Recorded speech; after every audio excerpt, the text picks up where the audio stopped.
Oh, I am tired. I don't know why I'm tired.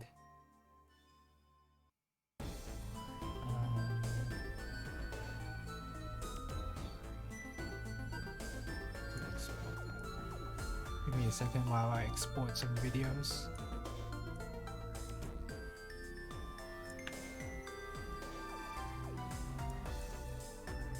I need like an Excel formula I could put in to list this date of the stream so that I don't have to type it.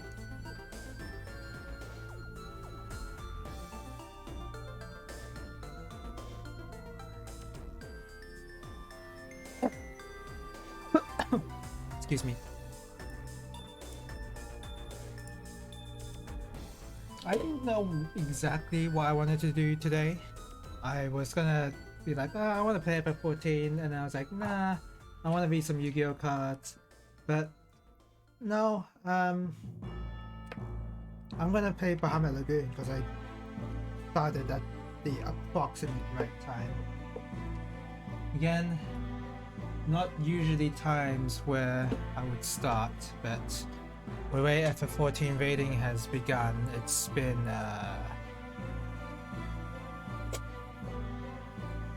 been somewhat inconvenient in terms of my stream schedule. So normally I feel like I would have already finished this game if I stream this game normally, but nope.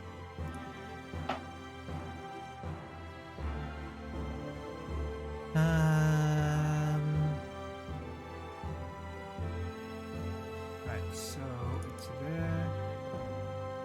Oh crap.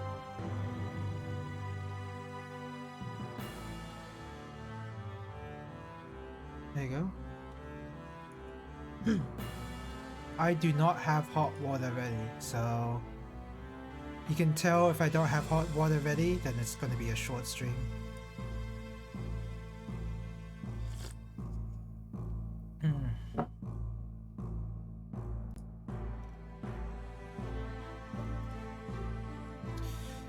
Yeah, so I kind of wanted to read some Yu-Gi-Oh cards today, and maybe I'll get around to doing that at the end. But for now, I actually want to get through this. Is it gonna appear? Thank you. I'll say this as many times as I need to, even though I'm not playing it that much as according to my stream schedule. I'm liking this game. But yeah. Don't have so many opportunities for me to play it. Leviathan. The Divine Dragon. Well, that's a change from Final Fantasy. I don't think Leviathan was a name of one of the dragons in FF14. It was just a primal. Is anybody there? I have to read this out fast if a thing doesn't have a text box. You're underwater. I'm enjoying myself a blueberry muffin. What the heck?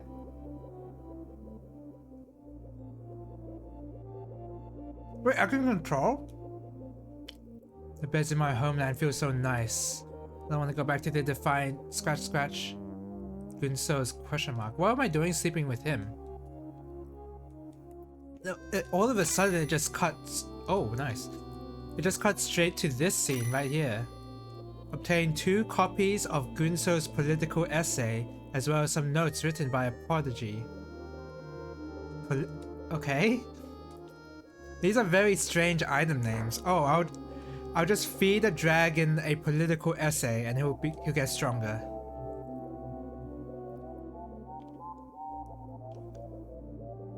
The wackiness of this game is very Squaresoft back in the day for sure. It can't be good for my health eating mushrooms all the time. I'm giving Octopus Fishing a try. How about you, Bu? I'll give it a try. Just pull them up next to me, okay, Bu? After you get a bite, chase down the octopus, left, down, right, until it starts going wild, and then pull it up with the A button.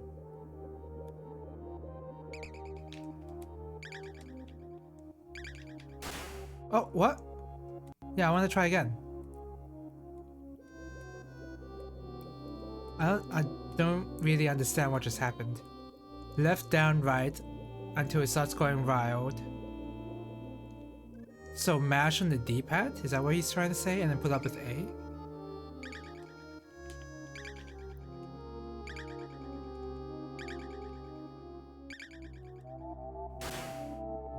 Oh, okay. So when it's close to me, that's not when I should be pressing A. It will have an animation on its own, maybe?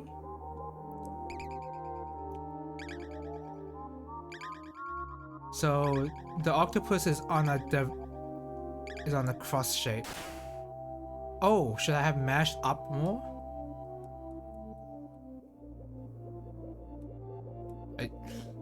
This is tough.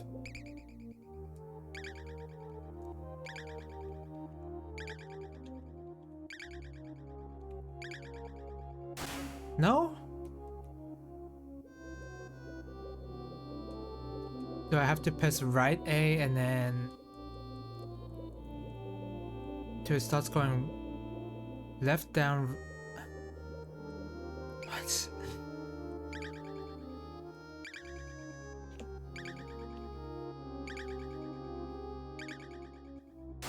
I don't get it. What does it mean by chasing down the octopus?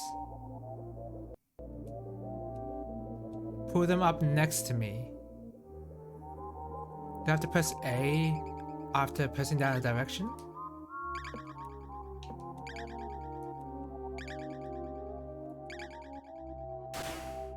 What? Huh? I'm not getting it.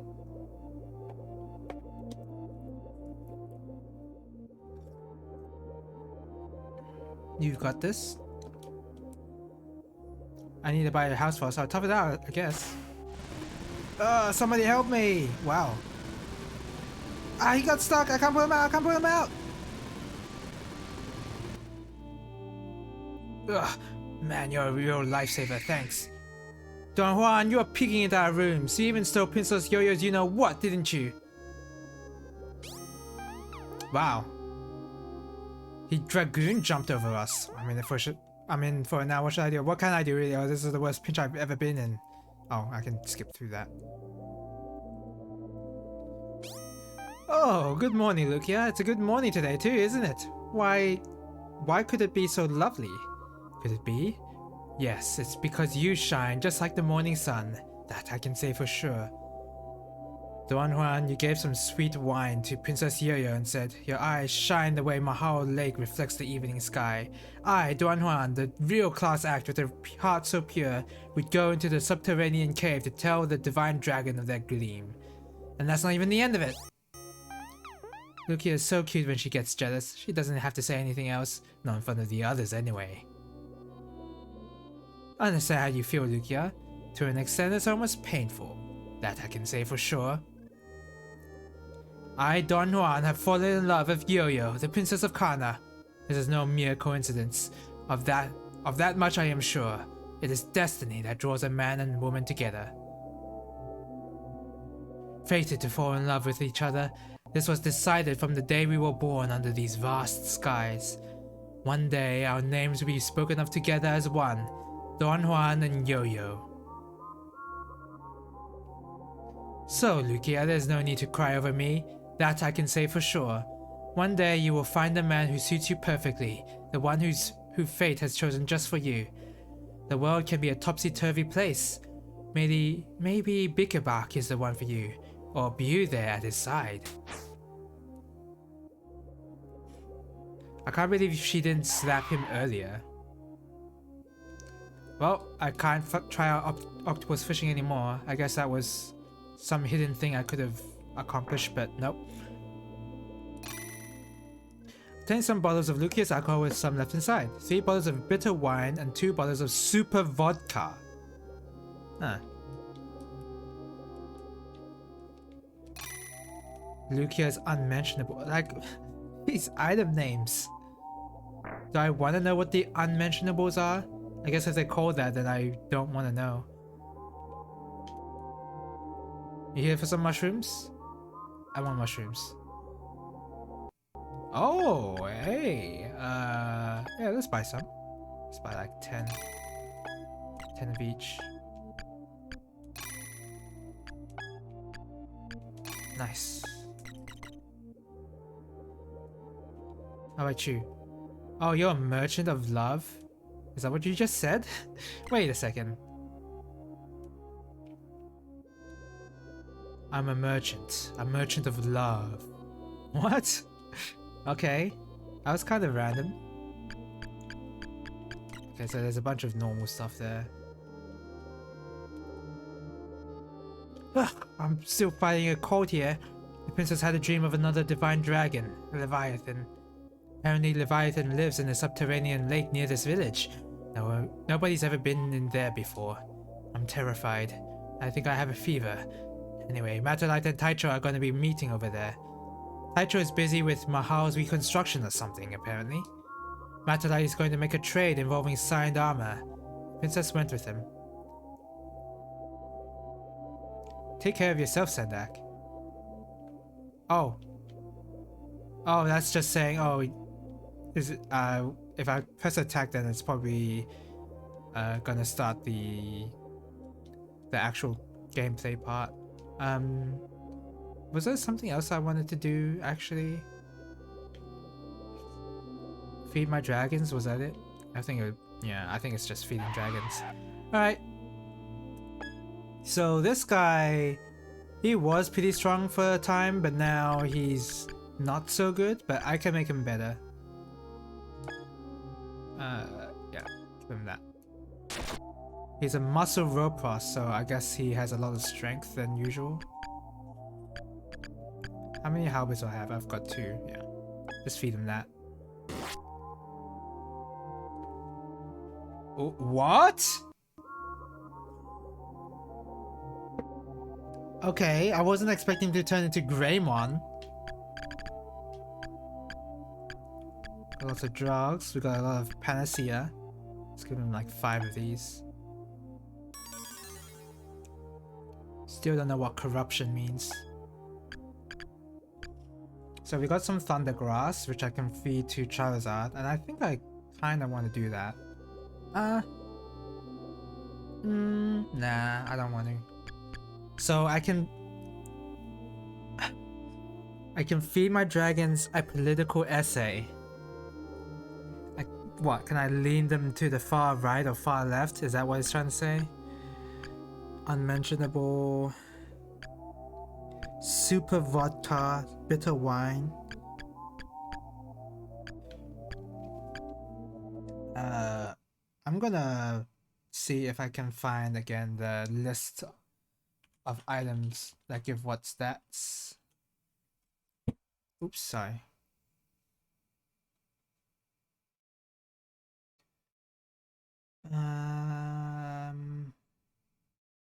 Dragons stats. No. No, this isn't items. So there's drug, right? There's battle items. So bitter memory, bitter wine, and stuff like that. So super vodka is 100 plus personality, 40 intelligence. Wow, 40 intelligence. Strategy book. Is that a strategy book political essay?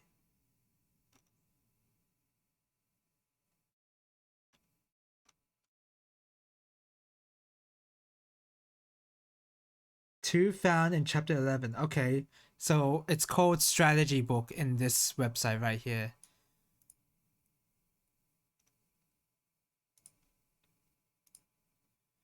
It's called a okay, strategy book is political essay. It will give 3 dexterity, 3 mind, infinite wisdom, I guess. There's Gunso's question mark. Found from talking repeatedly to Gunso in every chapter this is possible. Huh. And I can apparently have minus 100 stuff. I don't know if that's useful.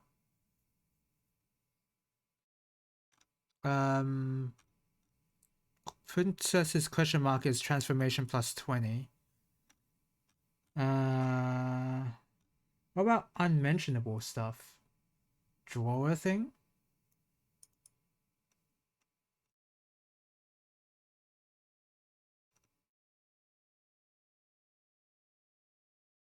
There's nothing here about unmentionable stuff. Unless...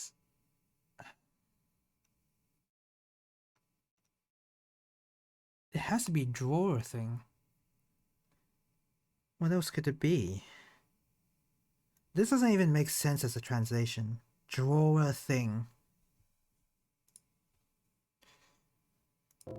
Maybe I had more success if I read it from the original Japanese script.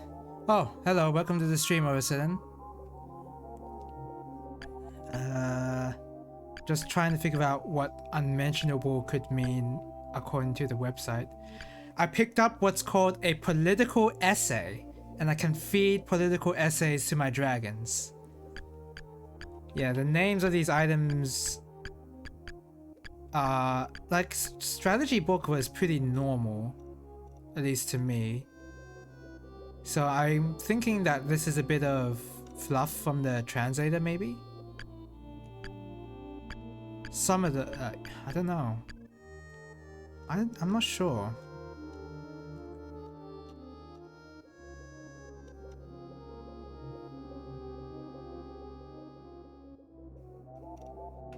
I think I'm much better off trying to identify the items by what they do rather than the actual names. So for unmentionable stuff, drawer thing is heal status single. Yeah, that's it. Okay. Yeah, so what do I want to give Charizard? Earth? No, I don't really want to give Earth to Charizard. If any dragon has to have high elements and anything else, it would have to be Zuelos. I want to give him some Thunder. Thunder! Uh-oh. Ooh, damn! That looks so awesome! Grand Dragon. That's a really cool looking dragon. That was incredibly worth it. Okay, so obviously, yeah, let's go with this. Whatever. It's not like anyone else needs to wear that. Nice. So we need to get more thunder elements somehow. What the heck is this one? Orcus? Oh, it is Orcus. He looks a bit weird, honestly. From the overworld. The overworld does not match this in-battle sprite at all. Let's give him the earth grass.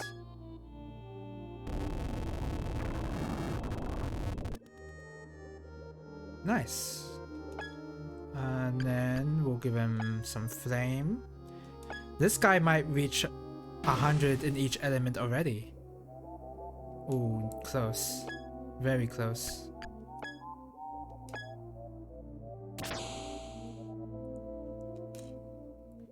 Okay.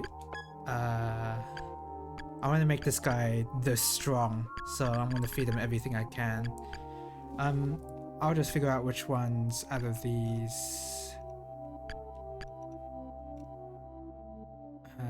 which one out of these will increase fire and water. Sweet wine will increase fire, right? Let's see. No, it doesn't. Okay, maybe I have to check the website a bit more than that.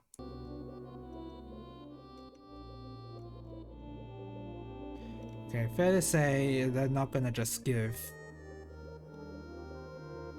They're not just gonna give battle items with elements that give the elements that you need, so What does political essay do again? It's a strategy book in this website. Strategy book, +3 dexterity, +3 mind, and +100 wisdom. Apparently, you become a much wiser person if you read a political essay. Yeah, wear this. Or eat this. Because we are feeding these elements to the dragons.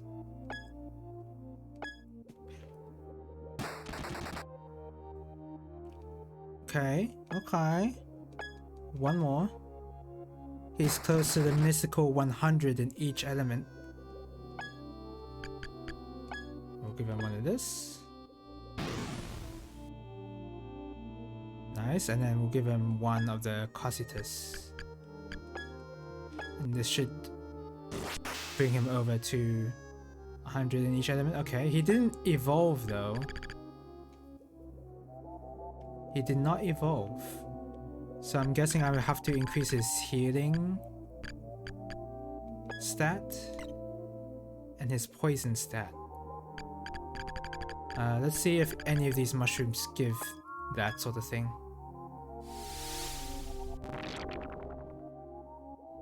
No? Oh, this gives healing for some reason. What about this one?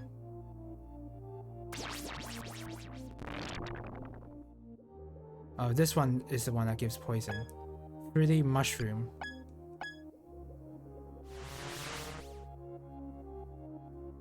And this one gives thunder. Okay, okay, okay. So we'll give him well, I think he's had enough stats. How about that? How about you? Blue eyes. You need thunder.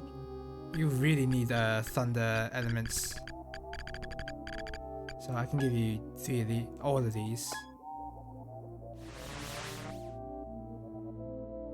Okay. Corruption is high. Is that timidity that's also high? Give him that. Because apparently that heals both of them or something, or reduces them significantly. I don't want to give this guy a political essay. His wisdom's already at 100. So I'm good there.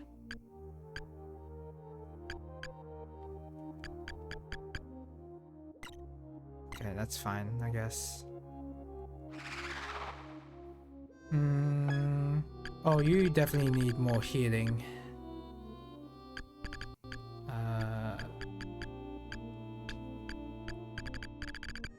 No, not fruity. Vile mushroom. Apparently, a vile mushroom will make you heal allies better. Okay, let's get more mushrooms. Because they're pretty valuable.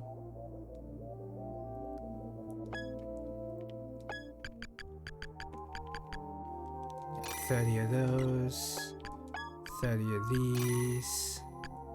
Just give me a lot of those.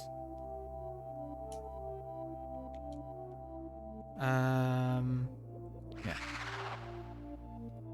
So now I'll just give you 5 of the healing stuff, which is vile mushroom, and you should max out your healing.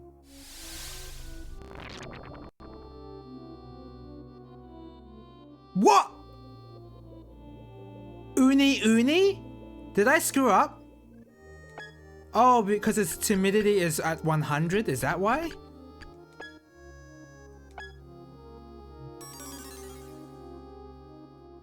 Oh, it was because of that. Well, I don't want an uni. So I'm glad I was able to change him back like that. Let me look up what that even was. Okay, it's apparently a...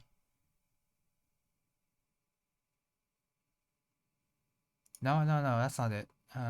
Common dragon forms. So apparently this is what I got. To become an uni, a dragon must have a transformation stat of 0, loyalty stat of 100, and a fidelity stat of at least 10. I don't know what that is. Every time a dragon gains a level in fidelity from level 1 at 10 points to level 10 at 100, its uni form will change. At 100, dragon will become, and both loyalty and fidelity at 100. The dragon will become a black dragon. Have 2 moves, both of whose levels depend on the fidelity stat. Physical attack and non-elemental spell, which can be used both in close combat and on the field, and both of which fail often. Yeah, I think I'm good. And any characters associated with it will also only be able to use neutral attacks, which fail often. Summons change to weird and mostly useless forms. A black dragon has an extra melee move it can use. Yeah, so I don't want these. Oh my god, that's gross looking.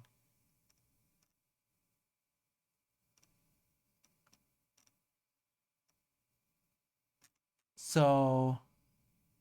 Oh, so a black dragon is also not good either? A black dragon has an extra melee move it can use.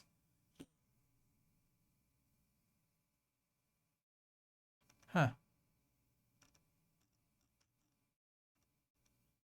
Unknown forms can only be achieved by feeding a princess question mark item. Doing so is transformation stat. There are 5 of them in the game. Feeding them all 5 raises the transformation to 100 and completes the evolution. You can use this to revert the transformation back to 0 at any time, but you don't get your princess items back, so it's almost like a waste to do that. These forms take precedence over any other forms. Unknown forms and behemoths have only a single move, transform, which allows them to turn into any other dragon form in the game, including Holy Sacred, and use their special attacks in hand-to-hand battles. They have no field moves. This is kind of a big drawback, having no field moves. The level of the attack is equal to the transformation stat level. Okay. Also means that characters associated with them have their moves turned into non-elemental abilities. Okay.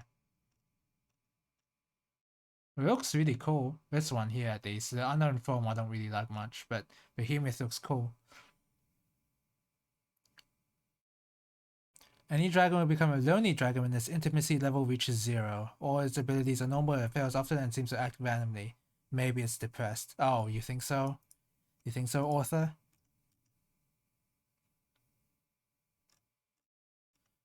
Behemoth, huh?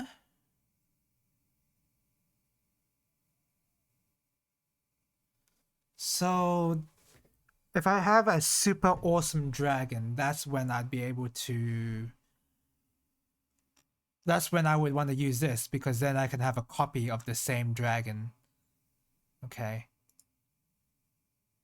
Alright, let's look at Charizard. Let's see what I can make out of him.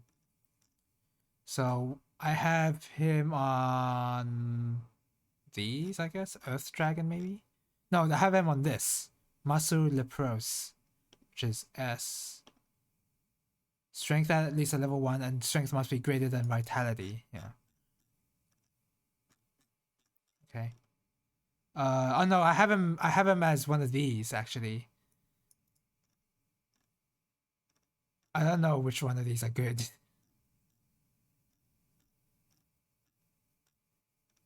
I guess I want Crusader eventually, or special forms. What? Also has infinite HP?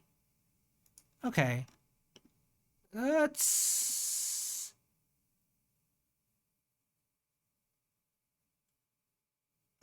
Okay, how do I get that? How do I get that, first of all?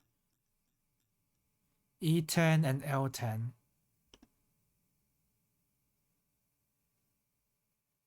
E10. The strength or vitality must be at level 10. Strength, vitality, dexterity, and mind level up every 25 points. So to get 10, you need 250 points in strength, vitality, dexterity, and mind. Ah, so I'm not even close. Okay. I'll keep that in mind.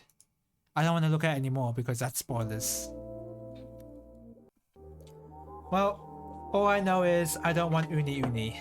I don't want that at all, so it's good that I don't. I don't. I can revert them back easily.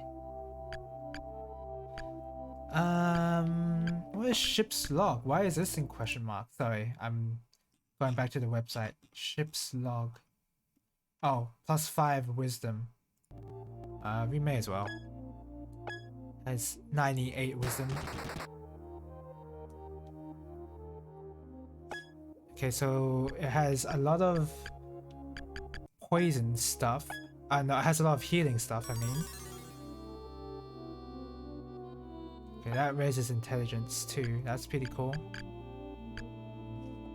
So I need something that lowers fidelity or whatever that stat is called that makes it so they become the unis. Is there any one of these battle items that do that?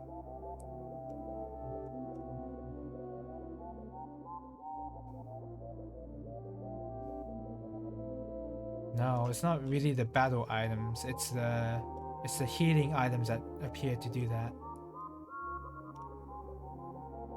Okay. Alright, so the magic, is it magic gin? No, it's okay, so the website calls it heal, but it's panacea in this game, in this translation. So I have to buy a lot of those if I wanna feed these dragons any more mushrooms.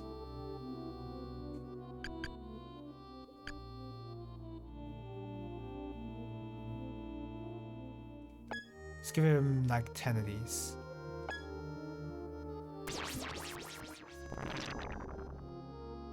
Oh no, Uni! No! Okay, so feeding these dragons mushrooms isn't necessarily the greatest idea, even though they're getting stats. Oh, that's a cute looking sprite though.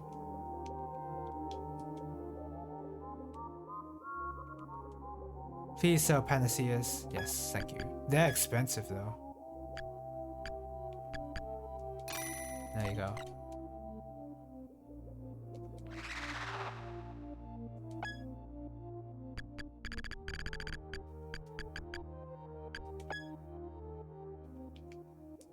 Feed him that.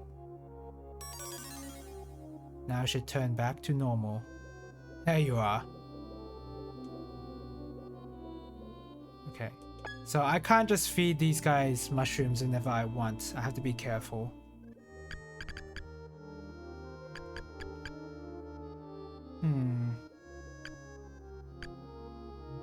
Okay. I'll keep it in mind. I haven't increased this dragon stats yet. Muni. The Karabia.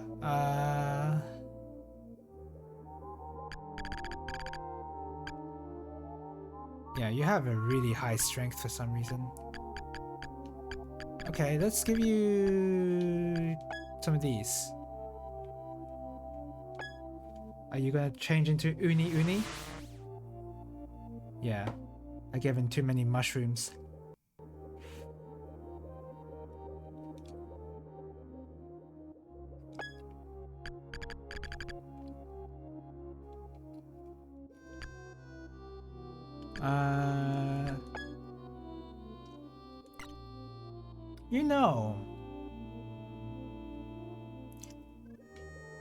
You know what?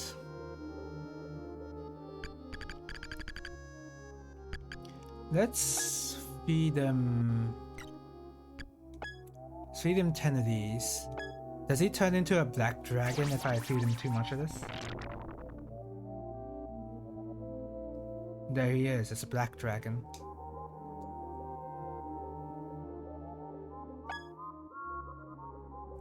But the thing with this is, his timidity and corruption doesn't go any higher if I feed them more of this. So really what this means is I can make use of this and just like feed them constant stuff over and over again, because it will never go over the cap. Yeah.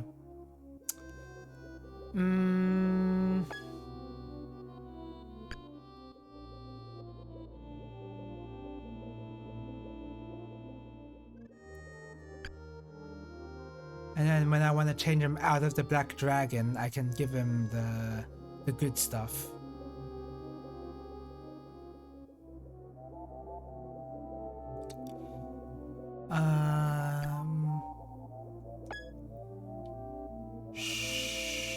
Sure, I'll give him. Should I give him healing stuff? Yeah, let's give him healing stuff.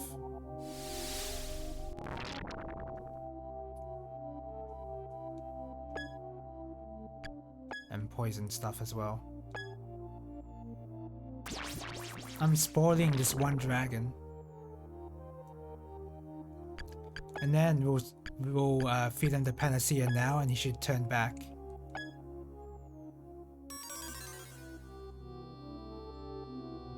Oh, I missed out on that transformation because into a glorious. Wow, that's an amazing name.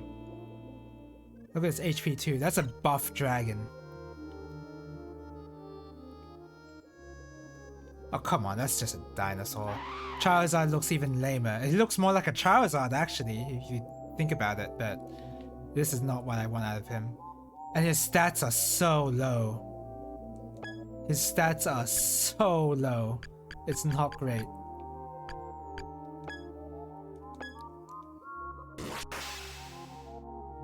What are you gonna turn into? It looks a bit weird, honestly.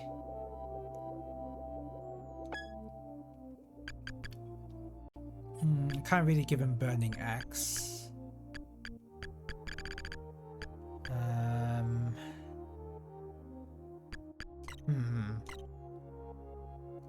I kind of wanna give the dragon. I wanna give Charizard a bunch of Spark Blades, maybe.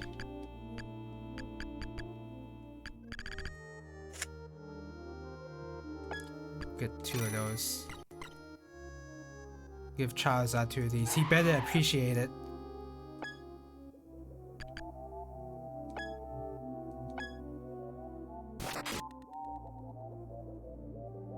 I don't see much appreciation. I think I was better off, for Thunder at least, I was better off buying the mushrooms. Yeah, I think I'm better off buying the mushrooms. And then feeding them a lot of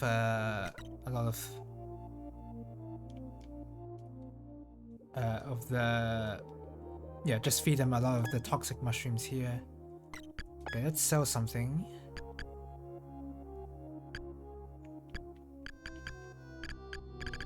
Political essay. I think I want to sell this, honestly, because according to the website, the political essay only gives plus 100 wisdom, but a lot of my dragons are already pretty wise. So I'll sell one of these. We'll buy like a ton. Yeah. That's a good amount. And we'll buy like 30 of those. Buy 20 of those. Okay, good. Who needs thunder? You need thunder.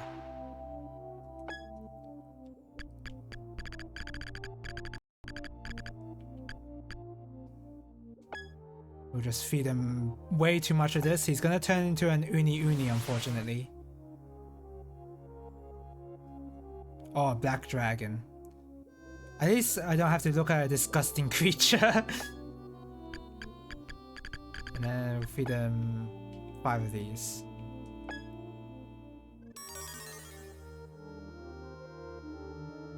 Ooh, that's a weird looking dragon, but I like it. Okay, so that's Blue Eyes. Does Orcus need any thunder? No, he's awesome. He's too good. Although he does need a bit of poison. Let's give him that. Like 10. Wait, we'll give him 11. So that he reaches level 20.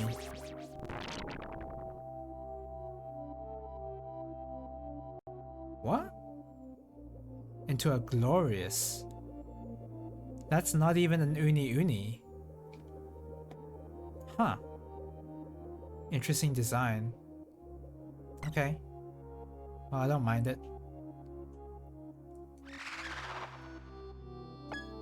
You need some help. Because you're just a healer dragon.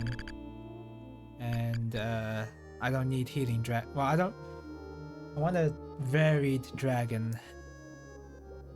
You know what? This is good enough for now. We'll get more money later. Let's go.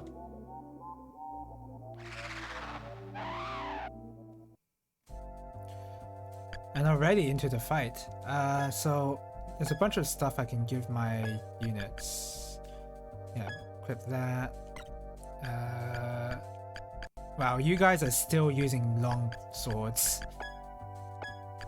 Yeah, have that. And you can have Ice Brand.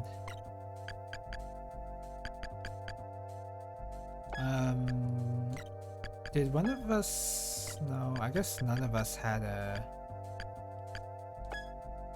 Yeah, Crescent. This is the one I was thinking. Okay, that's pretty good damage. Give you a Metallite Axe.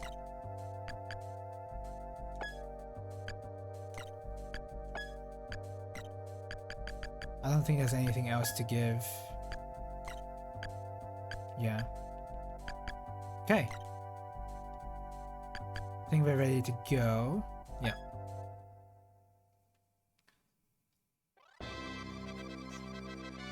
Wow, we finally have different sprites to fight against. Tentacles. That's a weird name. Is it just me or are these guys really buff? Oh, they're really buff. They're really buff. Are you buff? You're not that buff. I'm gonna kill you first. If I can. Doesn't seem like I can.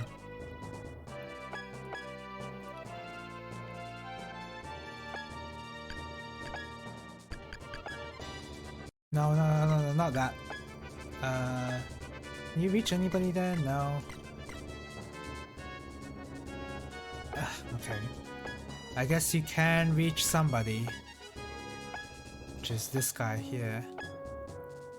I don't want to be casting magic on him though.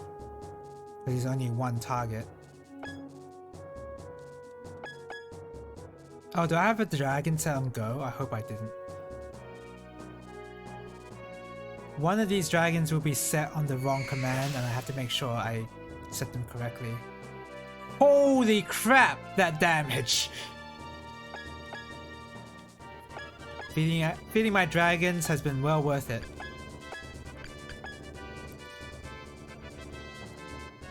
Ice breath? Are you kidding me? Use your fire breath. Yeah, you should have used your fire breath. Maybe I needed to give you the political essay so you become smarter and use only your highest elemental attack. Yeah, you're on the right setting. Alright, Orcus. Show me something good. Terra Break level 10! Okay. That wasn't that great, but at least that's an earth elemental. Wow. They don't stand a chance.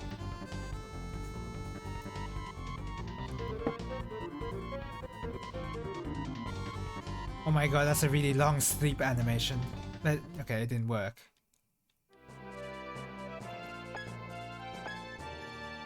I think your dragon is... No, you're fine. It might be the healing dragon actually. That's set on the wrong setting. Damn, that damage. Okay, got some nice drops from that.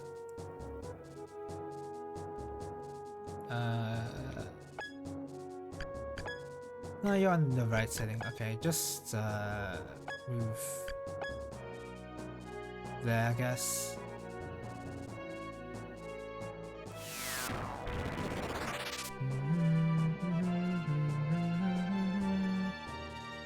Decent damage. Oh, I just realized we can be AoE like crazy. I didn't even think about how I position myself, really.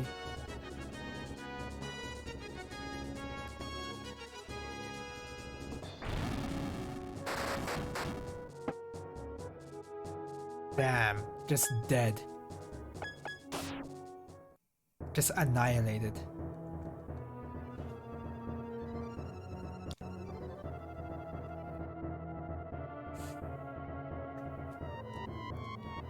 They really love to use that move. They really love to cast status ailment moves on me for some reason. Even though I don't feel like any of them have worked on a dragon ever.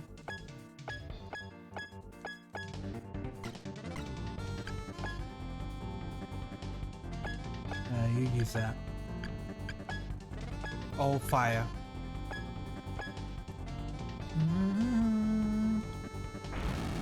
Oh look, the move you should have used at the beginning. That's a weird... You know, 80 damage was not an amount I was expecting this huge titan. I didn't expect him to inflict that much damage. That little damage, I guess. So I guess they're only buff in their HP and not their damage values at all. Oh, that's nice to know.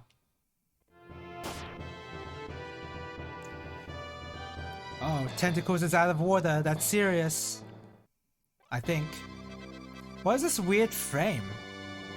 I just noticed that now. There's a weird frame on the side here. Is it supposed to simulate like a fogginess or something?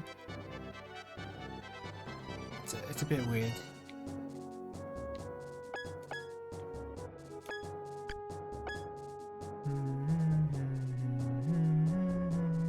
Wow, this dragon just wants to go in. Terror break. Ah. Okay, that works too. That really works.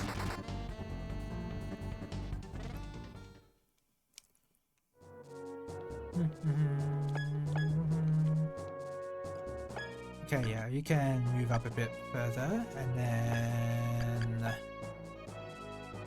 Flame Gaze.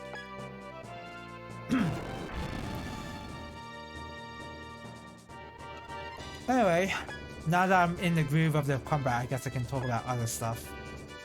I did not manage to go to the fighting game tournament yesterday, even though I wanted to. Just something came up with my parents, so yeah, I wasn't able to go. I finally played Pochi and Nya, by the way, which is a game made by it's made by X-Compile devs and they were under another name that I'm forgetting right now, Aki's or something. Aiki was the company name that they were under when they made Pochi and Nya. I really like the game. The puzzle game seems pretty fun. I really like the idea that you're able to destroy your blocks whenever you want, as long as you have the right color.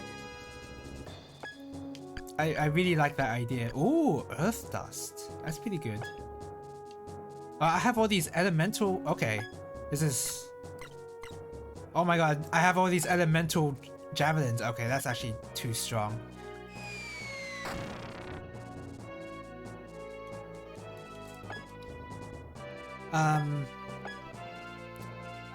Yeah, I really like the idea of being able to change any block that you have on hand into a destructible block. Usually... And you can destroy your blocks whenever you want, because in Puyo Puyo it's like if you have 4 or more Puyos in a chain or sort of like that. I'm using chain in the wrong term, but I'm just simplifying it. If you have 4 more Puyos in a chain or link or whatever you call it, then it gets destroyed. Like there's no way around it. If you get 4 more, it gets destroyed. But and the whole point of the Puyo Puyo game is to work around that and to get a high combo.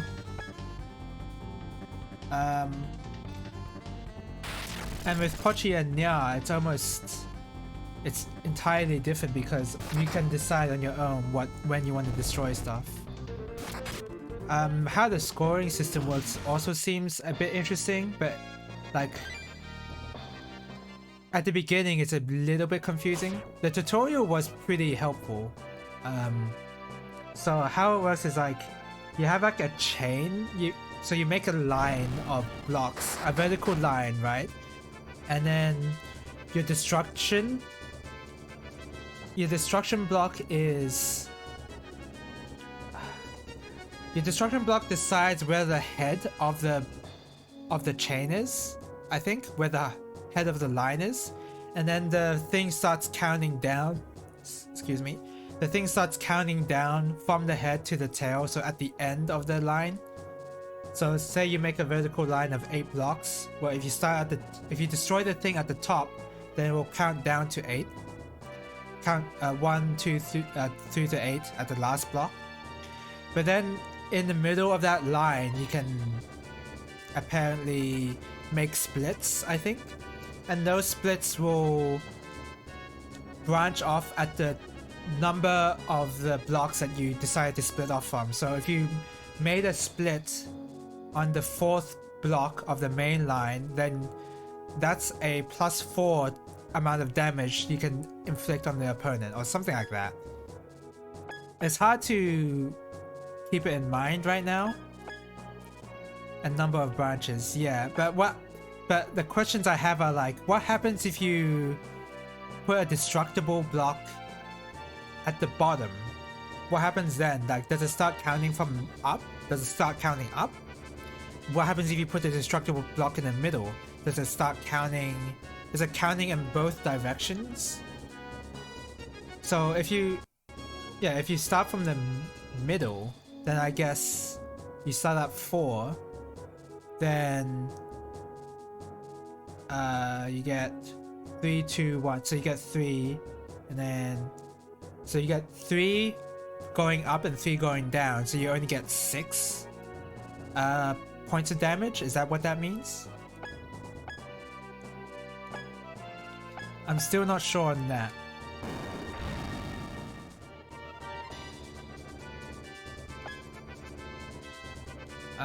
But yeah, it's very interesting.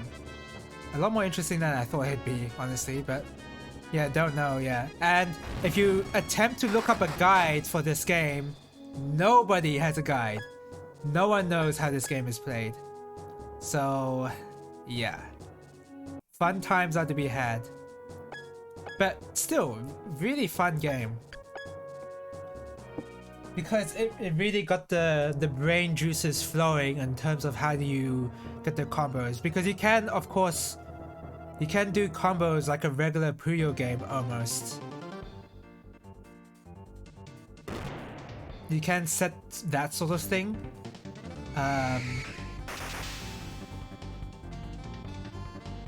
But then there's also the line branching stuff that also adds to the damage. So there's like an extra level of complexity almost to the puzzle thing.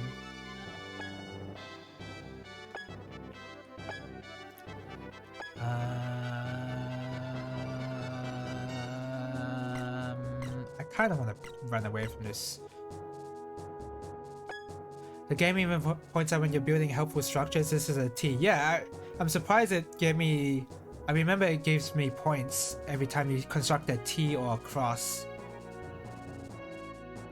Which, I mean, they are still good, mind you. But I don't know if they're that good. I mean, they're good, but you have to know when... You have to know where you're putting the split. Like, that's more important than making the T shape. But I guess you just gotta make a T anyway, so... I guess it's helpful in that regard. But then, yeah, the extra level of complexity is like you build that main line, right? But then, I guess to become a good player, you also have to think about how chains work. Like, you destroy your main line, and then you also have to combo that into another chain destruction. That part, I'm like, what? How do you even think about doing that? How do you even think about building your field in a way where that works? Like a Puyo Puyo. It's like trying to build your field like a Puyo Puyo game, but there's another thing that you can do to get higher points. I kind of want to just run away from this guy, honestly.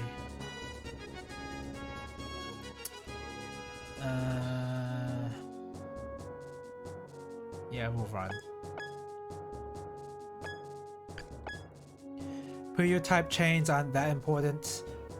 Yeah, this is the part where the terminology is biting me in the butt. Do you mean like when you mean by chains, you're meaning chains as in like constructing 4 or more blocks of Puyo to destroy the thing, right?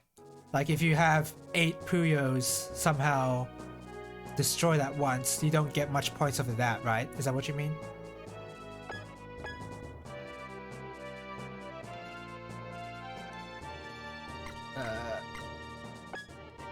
Yeah, those. Oh, I think I know what you mean though. Puyo type chains aren't that important. No, I know what you mean. Chains as in using gravity. Yes. Yeah, I just realized that once I thought about it a bit. Yeah. So it wouldn't be that important because you'd still get the same value from the gravity combo. That's probably it. You get the same value regardless, almost as if you popped it on its own, basically.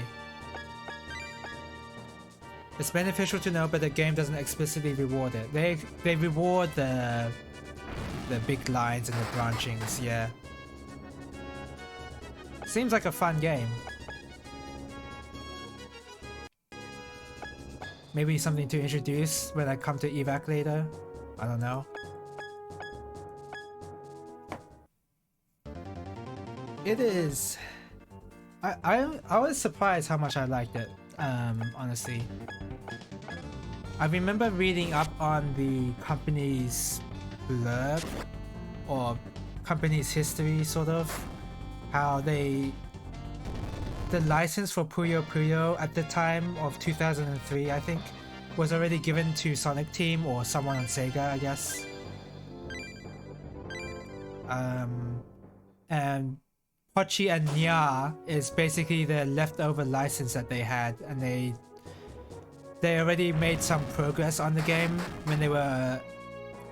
before Compile became bankrupt or something.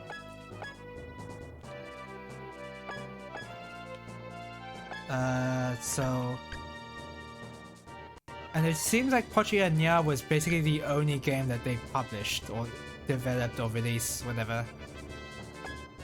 Like all their other games, I have no idea what they made, and they didn't make many games at all. Pochi and Nya was their only original license. I think in the... Is it called... Oh, it's called Pochi and Nya because when you're placing down blocks, it's Pochi. Like, apparently that means the block state is Pochi. And if you're turning them into destructible blocks, that's called Nya. Apparently. I don't know if that's true. It'd be really funny if it was.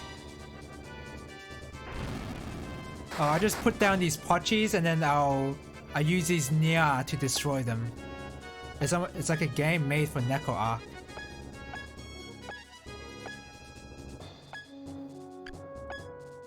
Player 1 side is Pochi, I think you wanted to say, and player 2 side is Nya.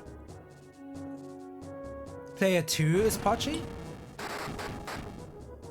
If player 2 is Pochi, then why is it called Pochi and Nya? It should be Nya and Pochi.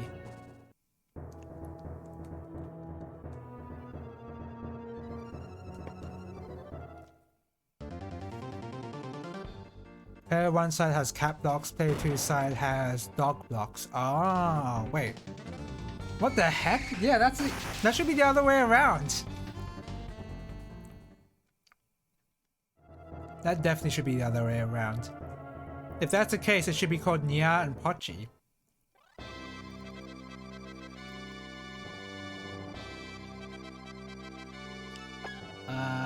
Yeah, I'm not gonna worry about this guy. I'm gonna run from him. Yeah, you go attack this guy. Should be fine. Pochi Nya rolls off the tongue easy, I guess. Nya Pochi. Pochi Nya. Yeah, I guess so. But I still feel like they should have changed it a little because it's not really a, like, all you have to do is make it so the dog blocks are on player 1 side.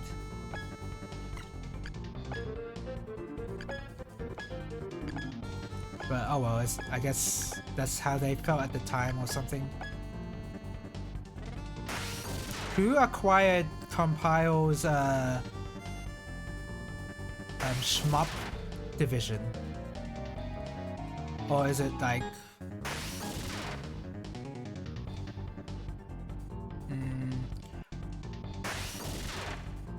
Did they separate from Compile way before its bankruptcy? Okay, there's some interesting history there, I think. But I don't know I don't really know right now. I know some of them eventually made up the company Rising, right? Some of them went to Rising to make shmups.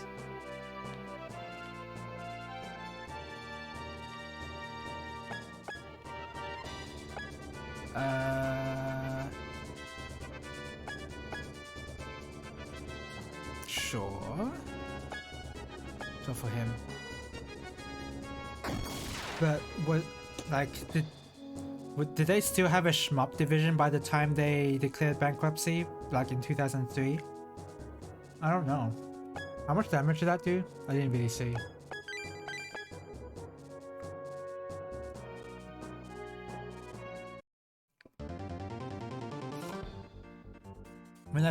When I finish Guru Logic Chat, I'm probably gonna play Musha later, because I did play that game on Sega Genesis. Because I remember as a kid, I was like looking on websites saying, oh, what is the best shmup? What is the best shmup on the Sega Genesis or stuff like that? And I remember saying, I remember a lot of people were talking about Musha. No. It was specifically which shmup has the best soundtrack. I think it was like a forum post or something, and a lot of people listed certain shmups or whatever. And I think one of them mentioned Musha, and because Musha was available on Sega Genesis and therefore I could emulate it really easily, I was like, yeah, I'll play that. And I did. And I did enjoy it. So I'll be happy to play that in a Retro Saturday at some point. But only after Guru Logi Chan. Which, by the way, that is that's gonna be a tough game to stream now. At the point of the game I'm in, the later puzzles are gonna be so difficult. They're gonna be insanely difficult. So I don't know how I'm gonna handle that. That game is really hard.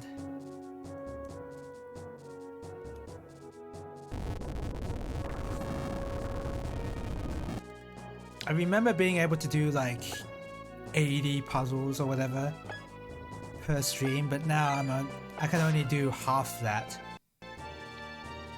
If 20 puzzles at all, at the level I'm at. That game is...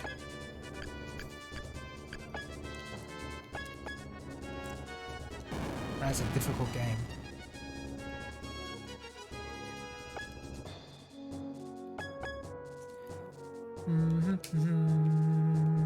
Apparently those ducks who are also called champs, they were...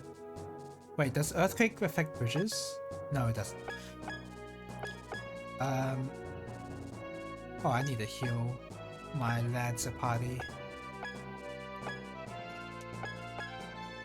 Apparently those champs, those other games are like on were made internally or something. Not internally, but that's the wrong term to use. But like, they're the games available on like mobile devices back in early 2000s, so very much inaccessible at this point. And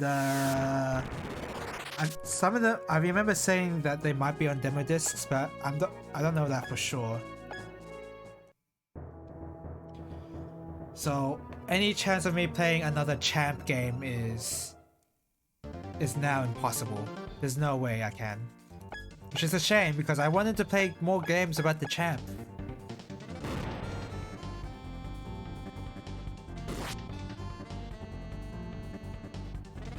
The most interesting characters ever.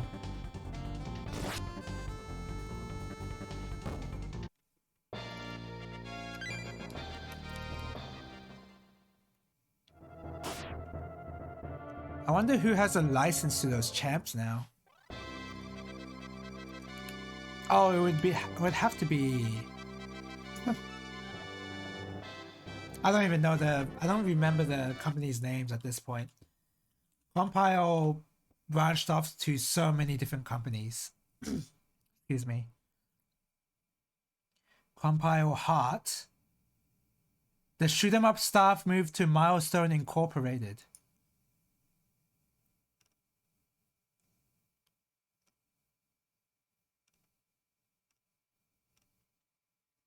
Wait, okay. This might be interesting to look at. Chaos. They were best known for the shoot 'em up games developed for the Dreamcast and arcade counterpart, the Sega Naomi. So I guess Pitchy would know who these guys are. Are these bankrupt, by the way? Yeah, they're closed. Damn, 2013.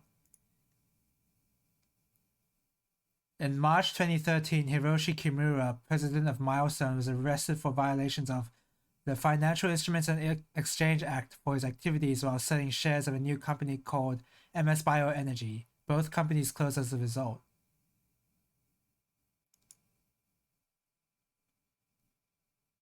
Kinyu Shohin Torihiko.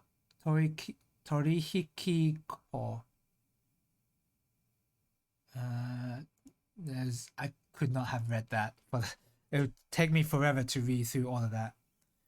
The main statute codifying securities law and regulating securities companies in Japan. Registration and regulation of broker deals. Disclosure obligations. Tender offer rules. Disclosure obligations. Disclosure obligations applicable to large shareholders in public companies.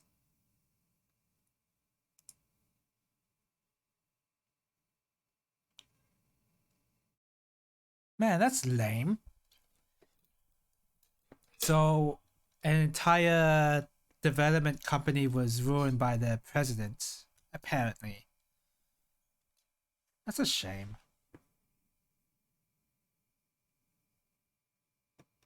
Well, let's see what they made. Chaos Field. Radurgy. Pitchy definitely knows what these are. I've never heard of these. Dreamcast games are definitely my biggest weakness, for sure. But there's no way Pitchy doesn't know what these are.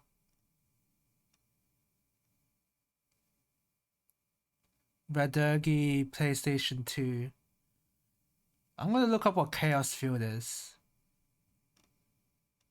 And all of these other ones do not have wiki pages.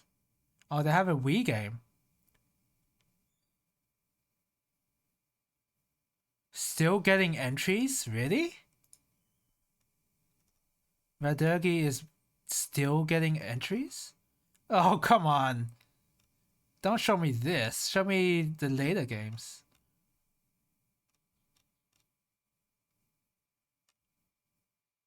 What is the... Oh, no, wait. This is the first one, so that'd be why. Radurgy Swag. That's a pretty cool name. I don't suppose any of these games are available on on Steam. Looks familiar. Radogi swag for Nintendo Switch. Hey! Okay. Let's see what this is about. First 10 minutes. It's muted, by the way. I can hear the music. Oh, weird perspective. This is a very weird perspective.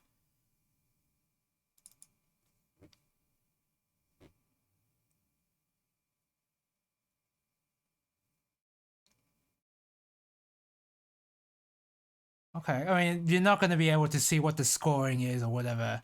There's no way. Not at a first glance. But at least what is very noticeable is the perspective. And this order thing here. It went up every time the person's picking up items or destroying enemies. Huh. Okay, so there's obviously something interesting going on here. The perspective is so weird. I don't think I like it very much. Radogi 2, which is not number 2 in the series, yeah, clearly not, is upcoming. Okay. This might be cool, I don't know. I have to get my hands on it for me to really know. Like, watching this on its own is not enough. Anyway, Chaos Field, what is that?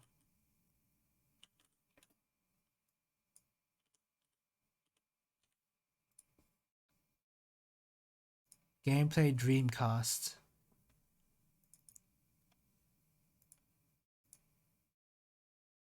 Pidgey streamed it before, Chaos Field.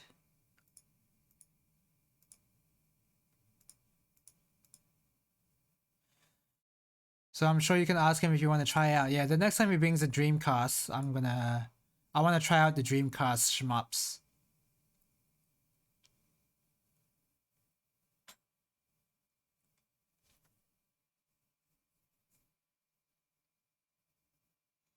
Oh, okay, that was weird.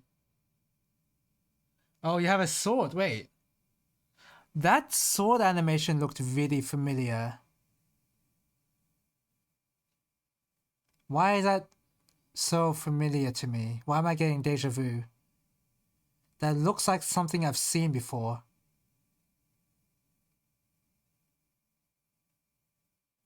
Is it an ether vapor?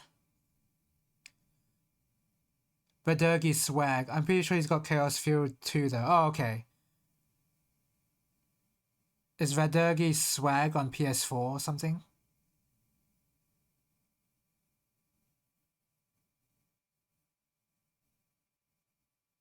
That sword animation.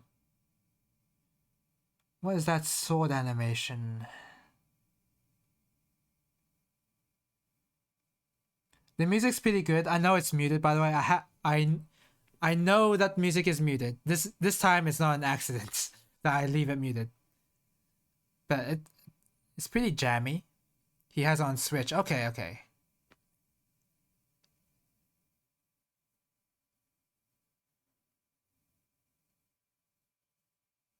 Okay, this is so far this is pretty standard. I don't know what the things on the left are about. Order field. Does that change into a chaos field? There you go. That's the name of the game.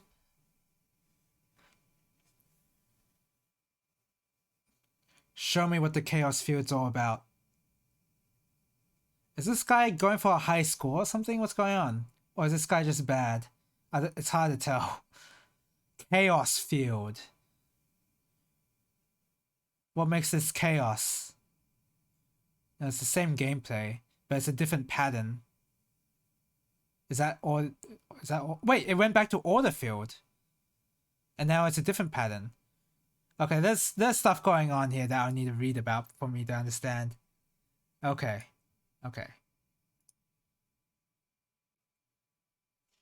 5 stages with 3 bosses to defeat. The player can choose to play as one of 3 characters. Yeah. Spread shot, lock on laser, or bolts of lightning. Each ship is equipped with a short range sword that can destroy bullets and inflict damage on enemy ships. Each player ship has 2 abilities, one being a homing weapon that locks onto enemies, the other being a deployable shield. Differs slightly between ships. Flip the environment at will between 2 parallel worlds, the order field and the chaos field.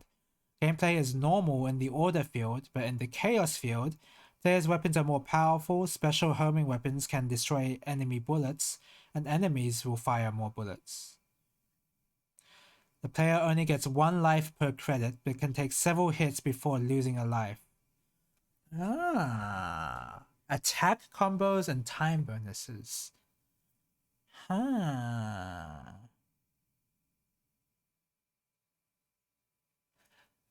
Most of the staff originally joined Compile because of the company's positive reputation with shooting games like the Aleste series, or Musha as I know them. But were left unsatisfied from Compile's growing focus on other franchises like Puyo Puyo, which honestly, that was a correct choice. Let's be honest, that's a correct choice.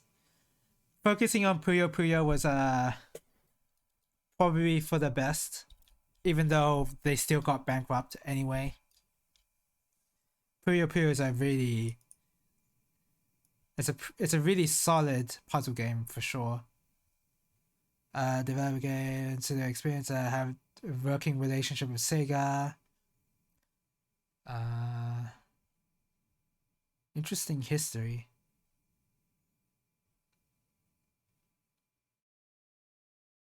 Critics found Chaos Fear to be a generic shooter. IGN, because IGN is the most reliable review website, wrote that the entire effort screams cookie-cutter design, but it managed to deliver entertaining dose of gameplay with a completely average-looking shooter. I do agree with the fact that it looks average-looking in terms of graphical fidelity in a vacuum. It doesn't look that great, but then again, it's like I kind of expect that from Dreamcast. Game is standard. Several critics compared the game unfavorably to other shoot 'em ups because since it is overly traditional and lacking in distinguishing qualities. Oh, like Ikaruga. Some critics found the game inferior to Ikaruga. You said it. These damn critics said it. Oh, they said it. I knew they would. I knew it. As soon as I read this, compare the game unfavorably to other shoot 'em ups, I knew Ikaruga was coming. I knew it. And the feeling got even stronger when I read this as well. Overly traditional and lacking in distinguishing qualities. This is so... Gaming media doesn't understand shmups. Apparently not. Apparently not. Some critics like IGN only recommended Chaos Field to hardcore fans of the genre who desire to attain the highest scores and pointed casual players to Ikaruga. You know, Ikaruga may be a good shmup, but if you want someone to get started into the shmup genre, Ikaruga is not the game I'd recommend. And I think that's a very common opinion among shmup players, right? I would recommend a game like maybe Zero Ranger, but Zero Ranger is a bit okay, I would recommend Zero Ranger, but you have to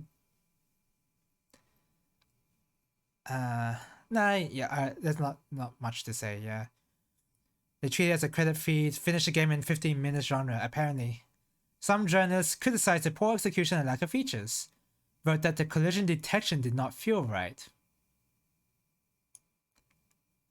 with GameSpot saying the game lacks the ultra precise action and feel that's crucial to any truly great shoot 'em up.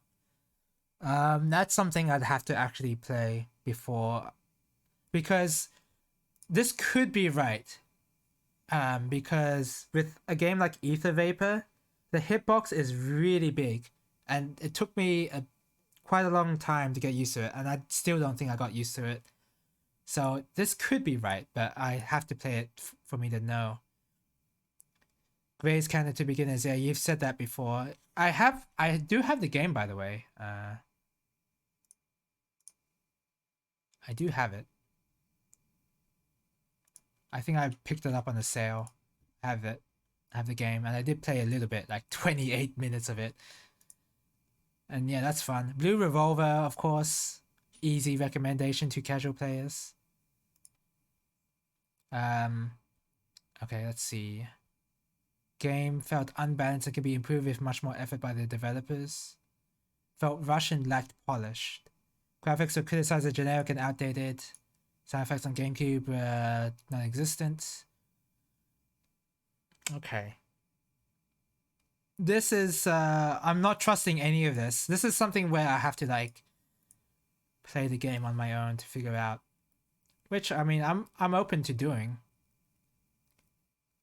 It's good. Just be sure to set the sound effects volume to like 20% of everything else. I think I remember the game being really loud, yeah. Okay. Radurgi. In an age filled with radio waves which she is allergic to. From okay. That's a weird story.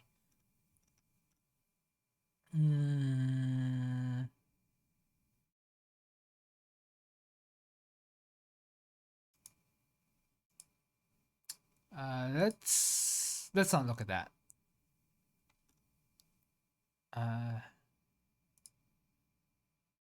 Yeah, okay. So Heavy Armor Brigade. Tank. Is it called Tank Beat or Heavy Armor Brigade? That looks pretty generic.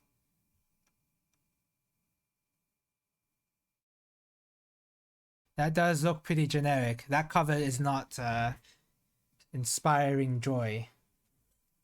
This artillery strategy game, so it's not even a shmup. Yeah, okay, I'm not interested. Twinkle Queen.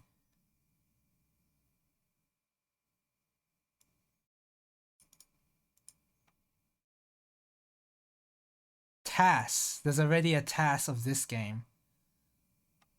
What is this? Is this a shmup? What?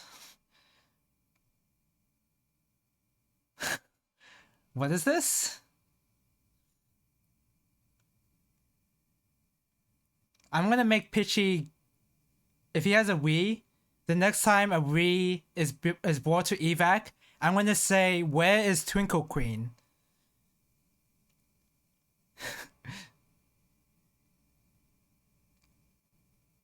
Oh, look at that combo! Did you see that? I think I've seen this on Fenno's Wii. I kind of do want to play it, honestly. This looks really stupid.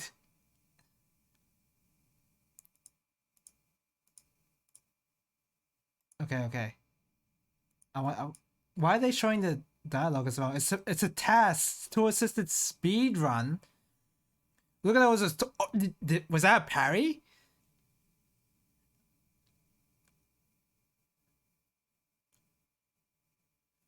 Oh my god, that cross up was insane. That's a parry. That's a parry.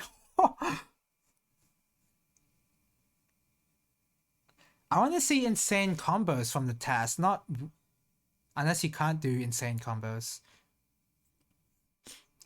I don't want to see exploiting the AI like this. I want to see huge combos.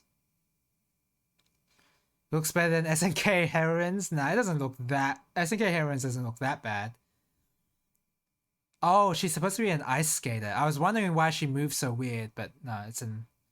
And she's spinning all the time. It is actually an ice skater.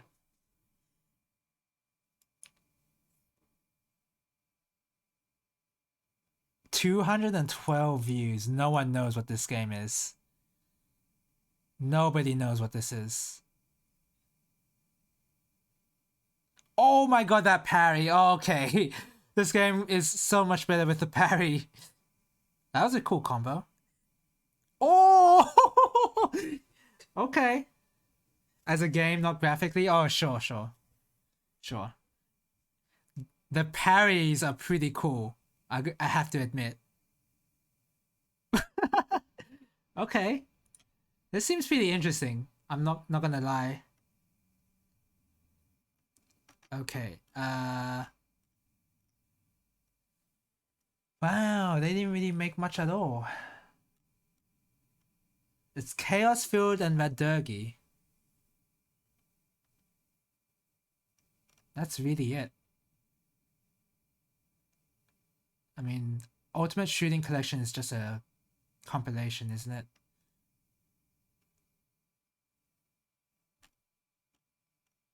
Why is Mind, Body, Soul, Nutrition Matters? Originally scheduled for release in North America and Europe, but ultimately cancelled. Oh, it's cancelled. Okay.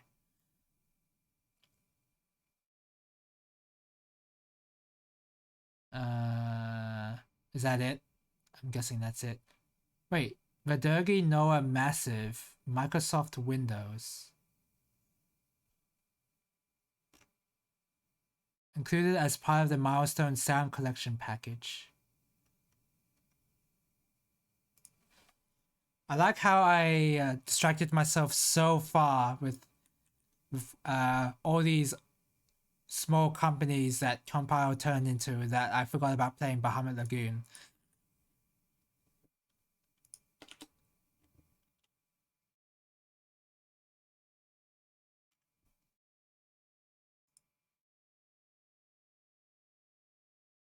As part of the Milestone Sound Collection.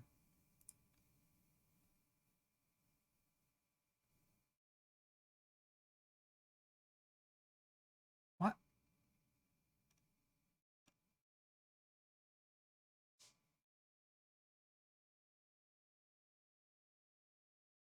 Wait. Wait, so this is an album that includes the game?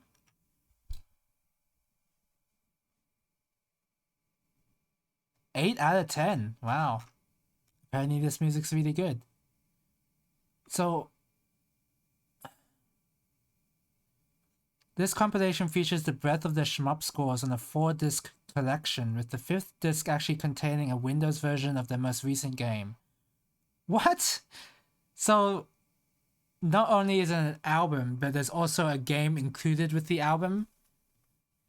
That's why I was so confused when I read as part of the Milestone Sound Collection, because that sounded like an album to me, and I was right, it was an album. But yeah, you know what? That's pretty good value, honestly. 4 discs plus the game, 4 discs plus a disc of the most recent Vadurgi game. That's pretty good in terms of value. Anyway, let's go back to Bahamut Lagoon, finally. I remember that I'm playing this game.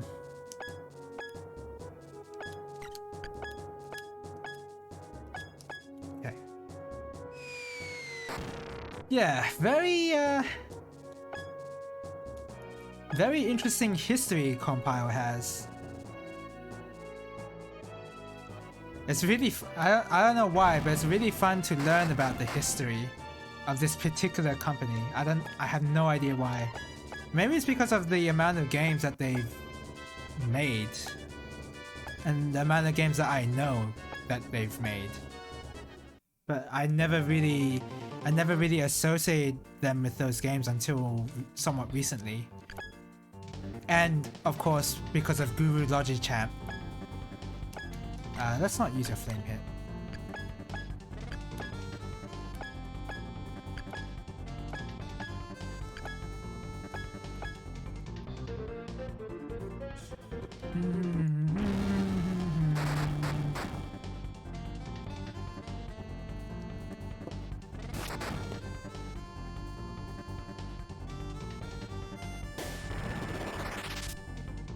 Okay. Man, I can't believe I was so scared of these Colossus type enemies. I just noticed when they got destroyed, so the sprite itself is made up of separate individual sprites. And they're just like body parts of the sprite, of the entire whole sprite. Because when I saw it get destroyed, it was like one at a time was disappearing, which looked really weird. mean, I guess that's standard for any type of large sprite that you see in these Squaresoft games. That's just a common technique they used.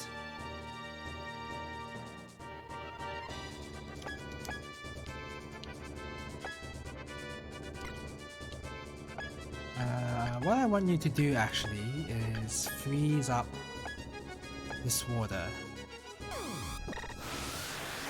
Memories of Gadwin chess box? Yeah, I certainly remember that. Was that, remind me, was that an issue that was present in the original PS1 release? Or was that only an issue in later releases? It's just how sprites work on old consoles in general. I'm aware, but with Gadwin specifically, like you can see the gap so clearly. Whereas usually you would want to hide that, right? But I'm wondering if that's like a PS1 thing where it was really difficult to hide.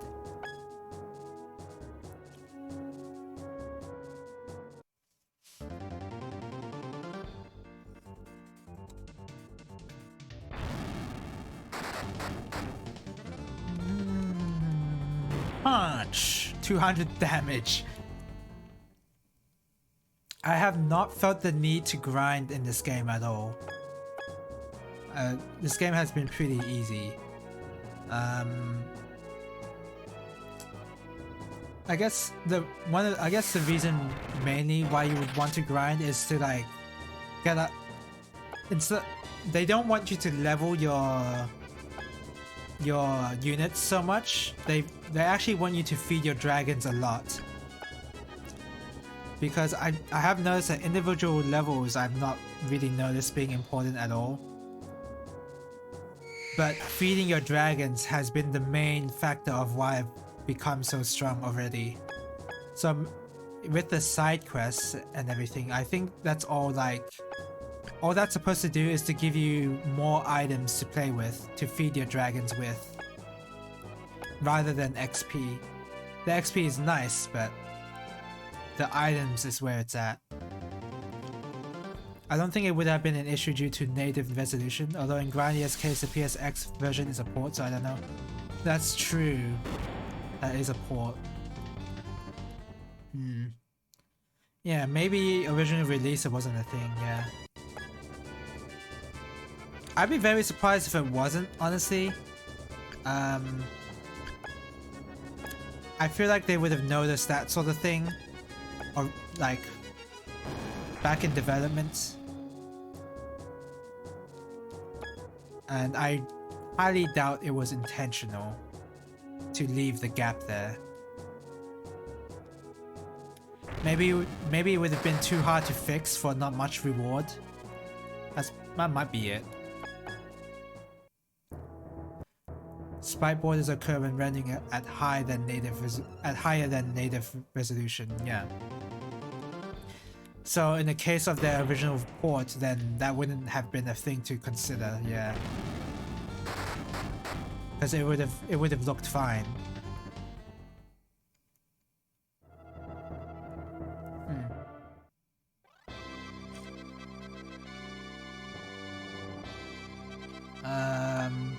This guy's nearly dead, so who needs the XP?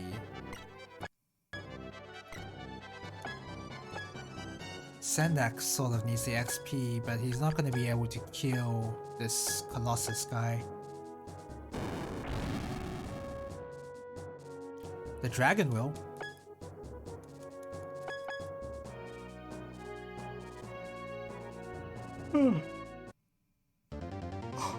Excuse me. Alright, let me see the...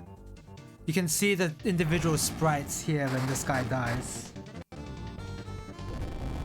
Yeah, right there.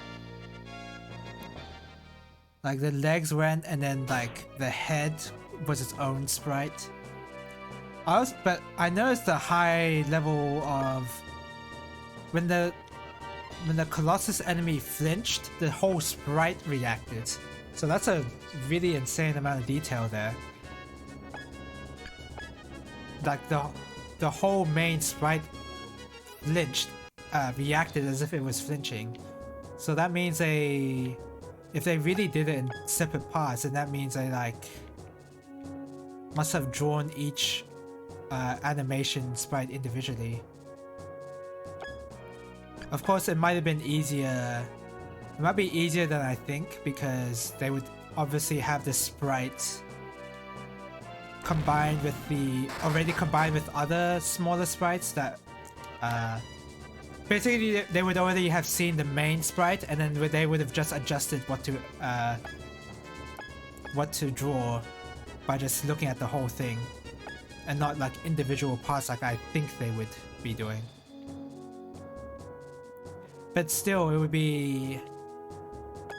would still be a challenge because you still have to like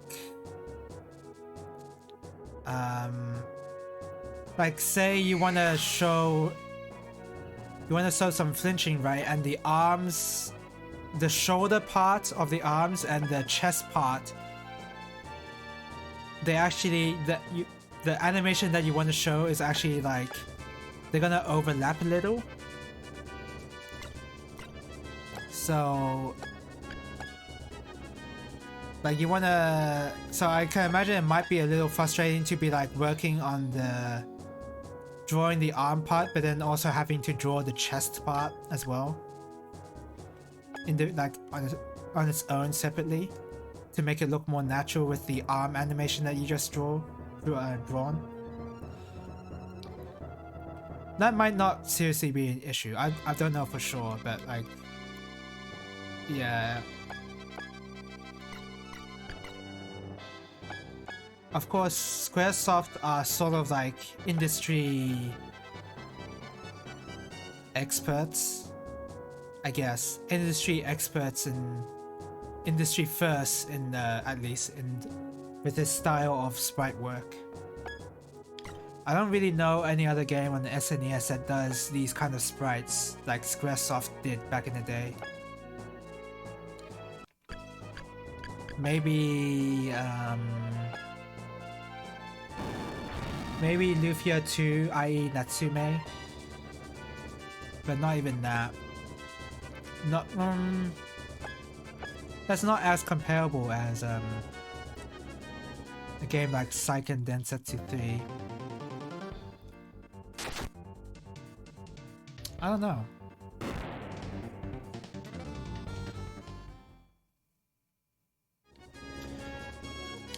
But you also have to consider that because these were basically turn-based RPGs, basically, I mean, Final Fantasy VI may have had the active turn battle system, but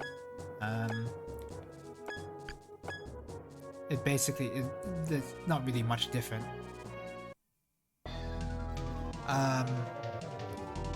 But because they were RPGs, they were allowed to put much more effort into the art style and drawing the sprites a lot more than other games where they probably need to worry about the animation parts as well. These RPG games don't need to worry about animation.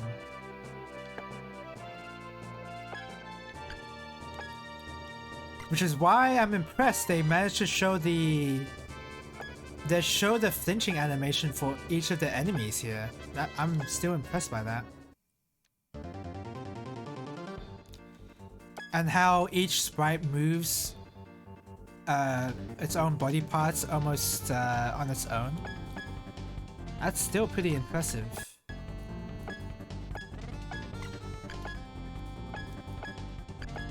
Let's see it here.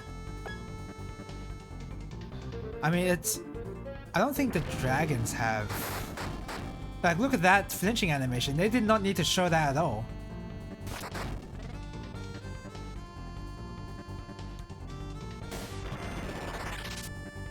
But they did, and I really like the detail.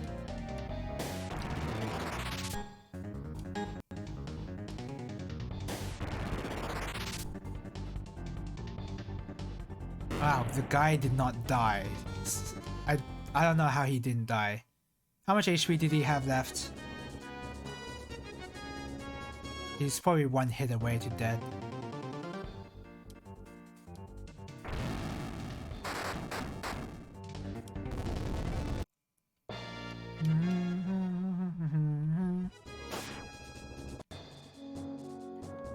I kind of do want to do a retro Saturday where I play a Sega Genesis shmup and then a SNES shmup. And I mean, I already mentioned it was going to be Musha, right? Musha is going to be the Sega Genesis shmup. But also I'm going to play UN Squadron as well. Just play these old shmups that I played back in the day that I had access to because I could emulate them.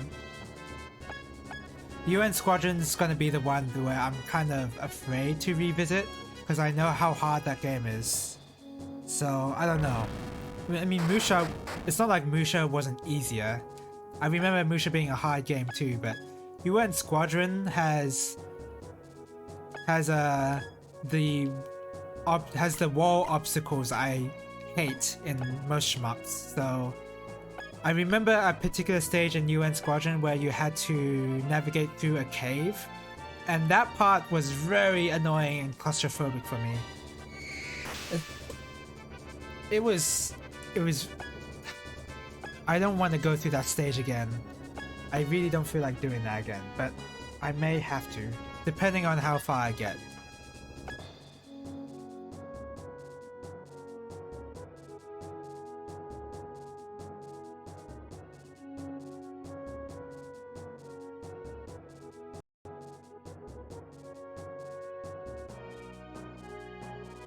Sorry, I'm back.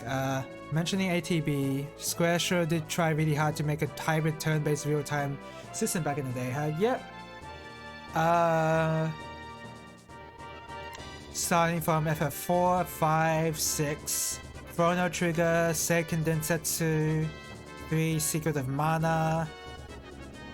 Live Alive is that's not really turn-based. There's like there was like a hidden ATB system, kind of, which you can clearly see in the remake or remaster of Live Alive. This game's, I mean, this is turn-based, I guess, but this is a strategy RPG. Kinda has to be turn-based. But this is one game out of many others, and this is like the last game they made on Super Famicom, sort of. So yeah, they really wanted to not do turn-based stuff at all. Chrono Trigger was also ATB. Were there any Dragon Quest games on Super Famicom? I don't remember, actually. I feel like I would have known if there were, but maybe not. I don't know. No, I'm not really recalling. I think if there were Dragon Quest games on Super Famicom, then they would have to... That would definitely be a turn-based RPG. Because Dragon Quest is all about that. It's not like... Dragon Quest hasn't really deviated from its own formula at all, really, right? Legend of Mana is probably the best hybrid system they made. That's a PS1 game, isn't it?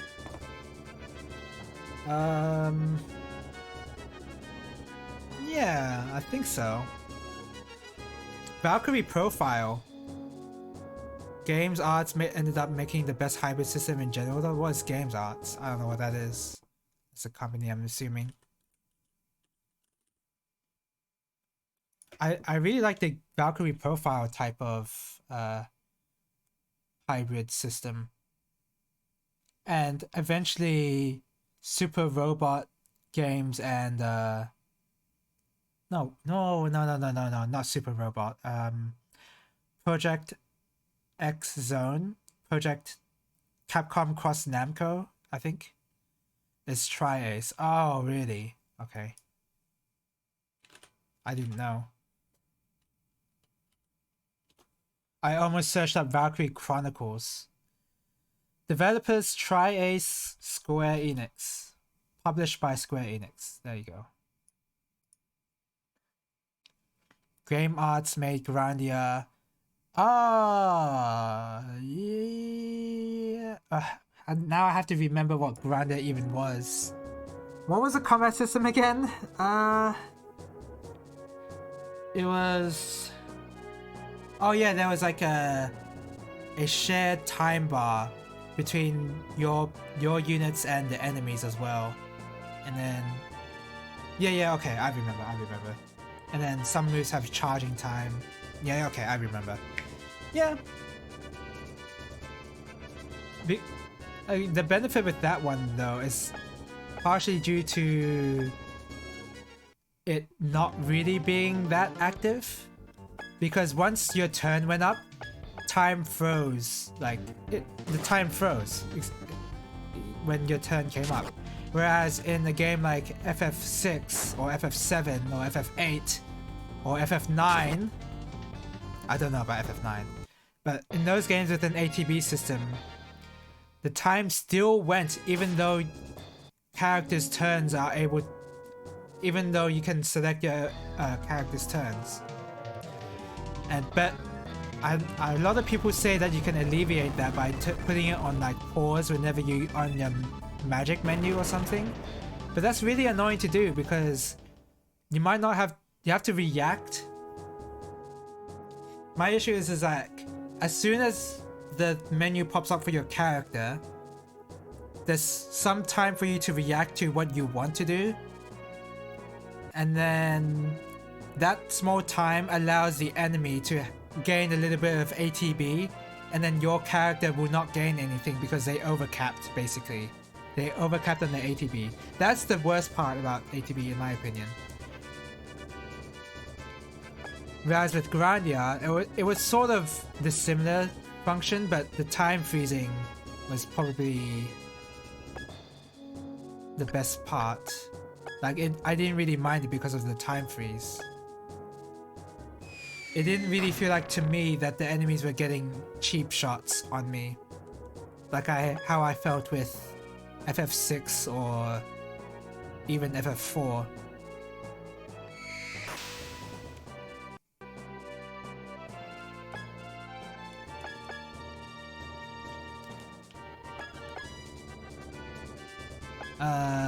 Yeah, it's... I'm glad that, well, in modern Final Fantasy games are now making... They are trying to consider the active turn bar or active turn battle. I don't even remember the acronym. They're trying to make their games much more active nowadays. They don't want to do any more turn-based stuff. Turn-based stuff is now... it's old news at this point. Which is fair, I guess. Not many people like turn-based stuff. For...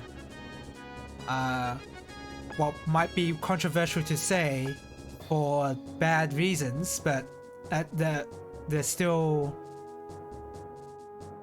entitled to their own opinion, and also like, yeah, they can be boring, I guess. They're mostly bad reasons. Some of them are like, oh, I don't like turn-based stuff because it tends to take too long and etc. Like I think I sort of get it.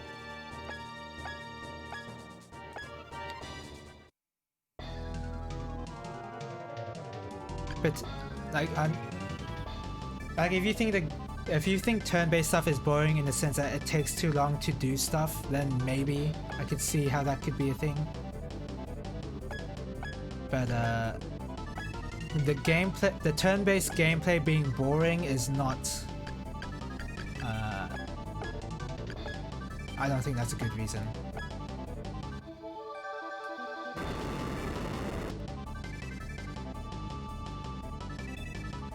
But in terms of the future of Final Fantasy, making it much more active, like apparently making it into Devil May Cry gameplay, I still think that's good, a good thing to do.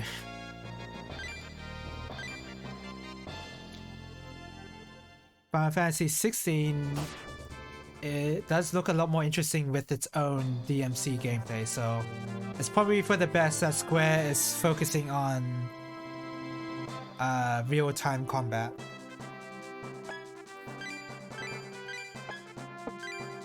I think maybe FF7 Remake had the best of both worlds, maybe? I haven't played it myself, but from what I saw of the gameplay, it was like mostly active, and then when you wanted to select a special move, then you can have like a separate menu that you activate where time slows down, and then you can choose your move. I think that's a good... And yeah, and that part where you can slow down time and select your move, that takes up your ATB, sort of, and I thought that was a good alternative.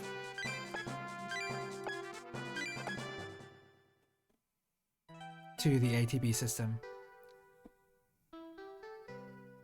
I was kind of surprised they didn't really think of that before. Oh no, they kind of did.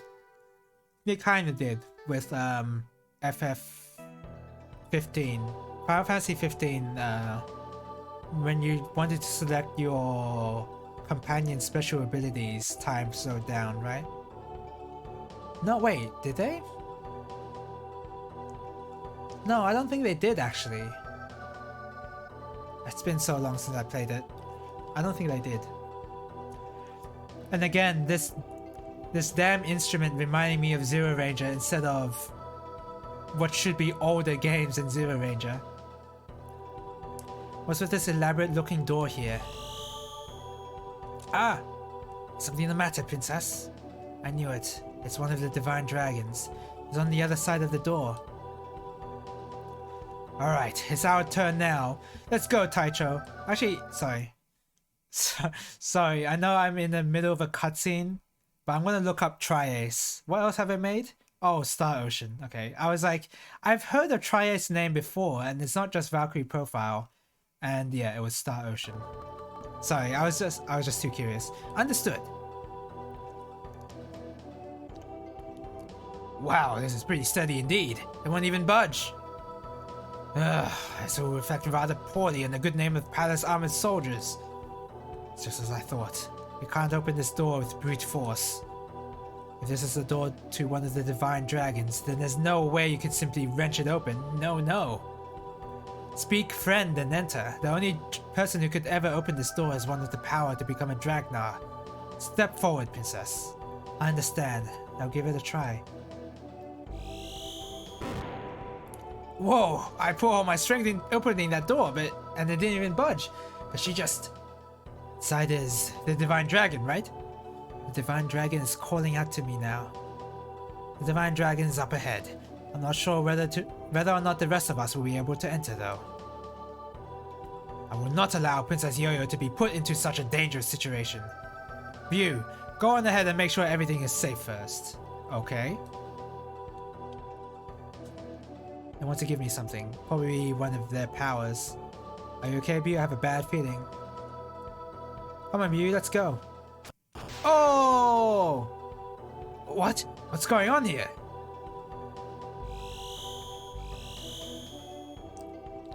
Ah! Princess! Wait, could this be? Is she like floating over there? Was that what's supposed to be? What is this nonsense? I will protect you, Princess Yo-Yo, even if it costs me my life. Princess Yo-Yo! Is he... Okay, that looked a bit weird. It looked like he was kind of running away. And they removed the transparency of the sprite. That didn't look too good. The opacity, sorry, not the transparency. Princess, healer of our wounds. I can heal your wounds? See, that flashing part? That flashing bit does not look good. Our sorrow, our anger. Come, listen to the call of our voices. Ah, please wait.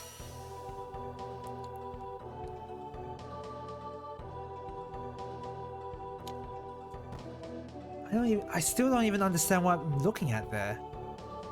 Stay with us, princess. You. Whoa! What are you doing to me? Leviathan, the Divine Dragons. Anger? Sorrow? The Divine Dragons. It seems that they're feeling anger somehow, and sorrow. Anger? They really love saying anger and sorrow. At what though? I don't know, but it still makes me sad all the same. Don't say it. It makes no difference to me. The Divine Dragons are no different from us. I felt my own share of anger and sorrow. Plenty of it. I mean, just thinking back to the day at that kind of castle fell, each of my comrades in the rebel army have their share of battle scars upon their heart. Some of those scars they've kept so secret that they've never told a soul about them. I feel the same way as the Divine Dragons. I will fight at their side. Hurry, we must leave here. Infinite Undiscovery. I don't know. Okay, sorry. Okay. So we're gonna save here and then we're gonna Mission Impossible. When did Mission Impossible come out? Sorry, I'm gonna look this up. Mission Impossible 1996. Of course, this looking up the release date doesn't really help because sometimes the translator might have just called it that just to be cheeky.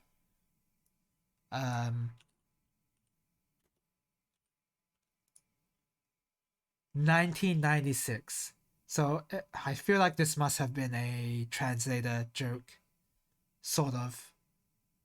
Then again, Mission Impossible is not like an out there phrase to think of. Okay, that's enough Bahamut Lagoon for tonight. For now, I kind of just want to go trawling through Wikipedia or read Yu-Gi-Oh cards. Either or. So let me put up some music right now before I do.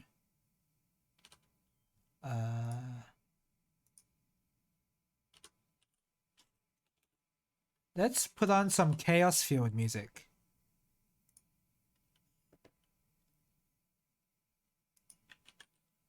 Let's see if the music there is really good.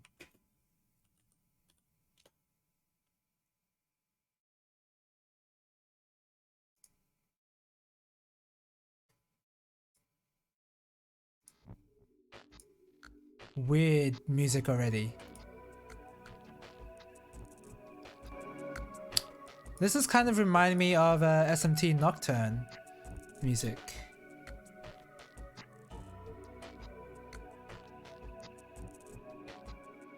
It's reminding me of the opening. Okay. Oh, I still have this tab open. I am definitely gonna ask about this game in locals. There's no way I'm not gonna do that. Anyway, try Ace. Why does this game sound so familiar? Infinite Undiscovery. Why, what is it about this game that is making me feel this way?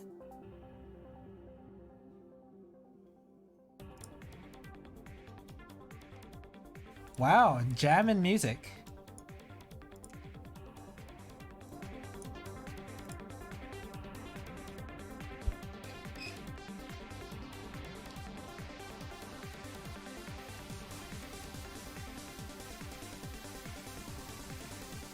Oh, this is weird. That's some weird gameplay.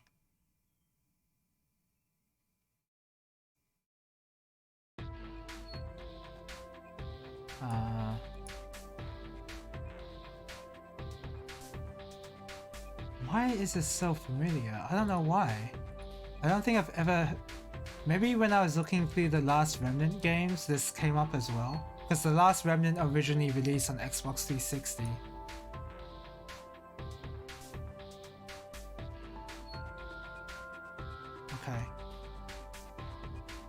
Okay. It's an RPG, so we're not going to be able to see amazing stuff at the beginning of the game. So Tri-Ace, they only care about Star Ocean nowadays. And, you know, the gun game. Yeah. I'm surprised they re-released this, honestly. Oh, I do know what Little Baller's experience is. I know what that is. What?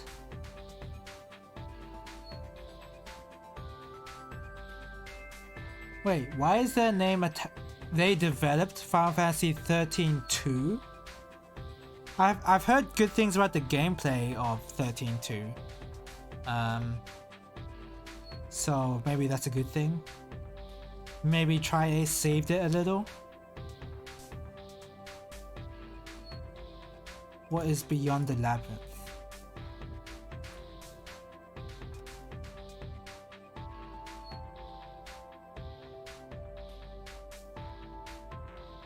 Whoa, what? Whoa, wait.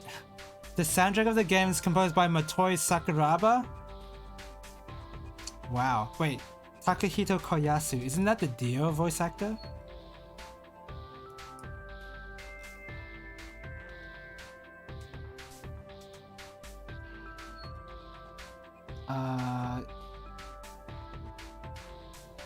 Yeah. It is the Dio voice actor. I was right. That's funny. Okay. Beyond the Labyrinth. I haven't played this game before. I mean, it's only out in JP, so of course, but might be interesting.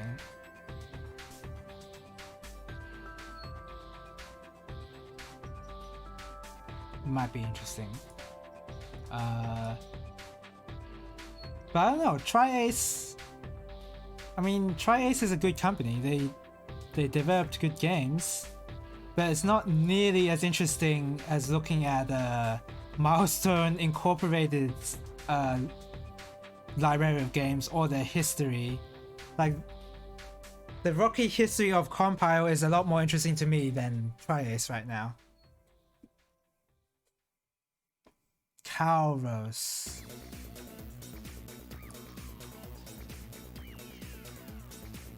And Il Velo.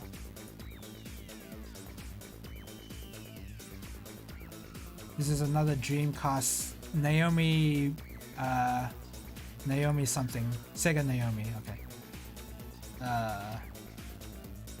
An official translation to English was released in 2019.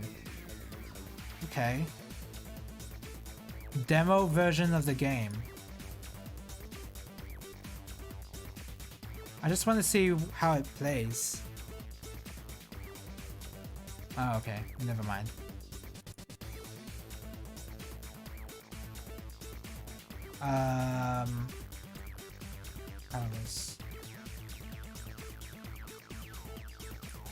Wait, somebody... Karasu. Okay. Hard mode, TLB. There's a TLB? Okay, this is already like a highly in-depth type of shmup already. If I see TLB, like I already know that it's already kind of insane.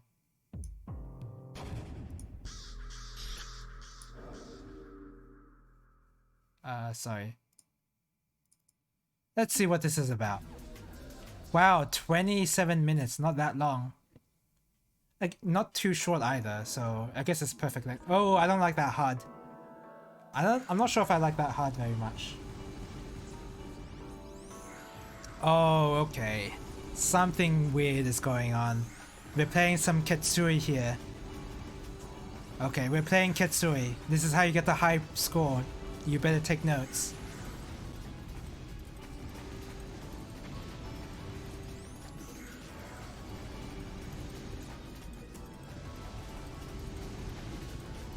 I'm not sure if I'm entirely sold on the quote-unquote cell shading they're doing here. The outlines are way too big, I think.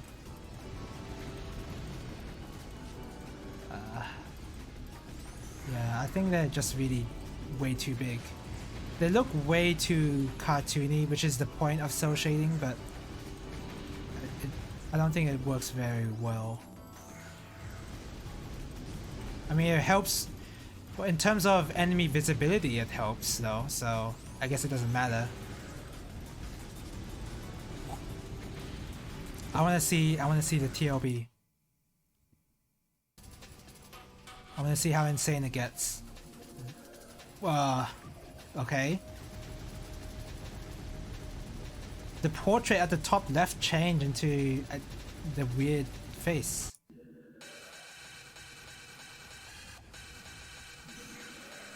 Okay. So you can cancel bullets somehow. Pretty easy patterns. And you can cancel them. I wonder how easy it is to cancel those bullets. It does seem pretty easy, but again, like, what do I know if I haven't played the game yet?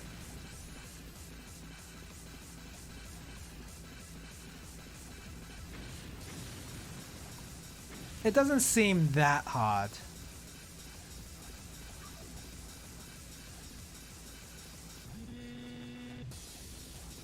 That was weird.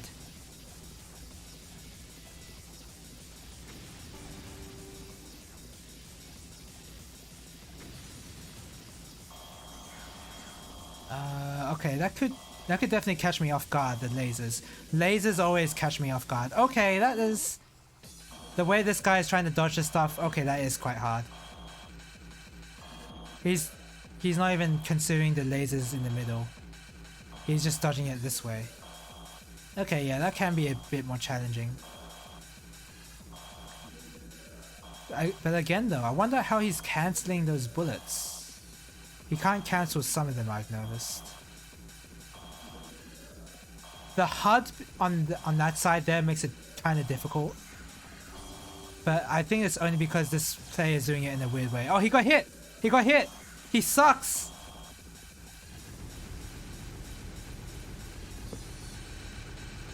Okay.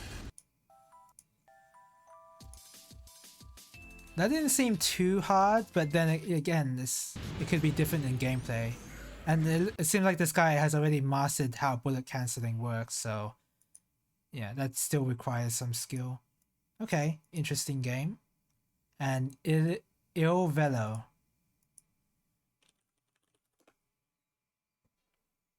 And this also has a TLB. Is this by the same guy? It's the same guy! It's the same guy uploading these Milestone Incorporated games. Oh, talk about thick outlines. This one has even thicker.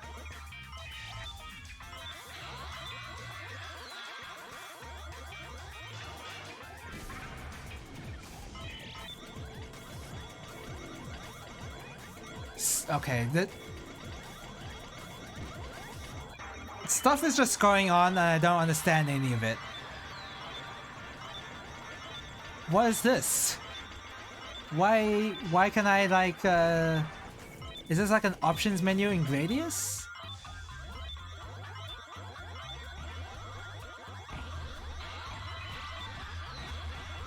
What? With the other shmups, like you could sort of figure out what's going on, sort of, right? But I have no idea what's going on. With Karasu, like I could sort of get it, but here I'm not getting anything.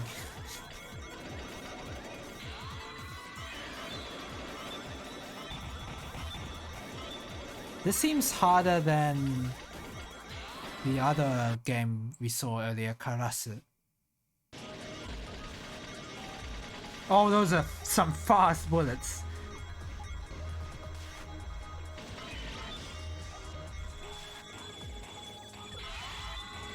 Okay, it seems like there's some Gradius options there. You can choose your power-ups, kind of. Okay. They never thought to make more shmups?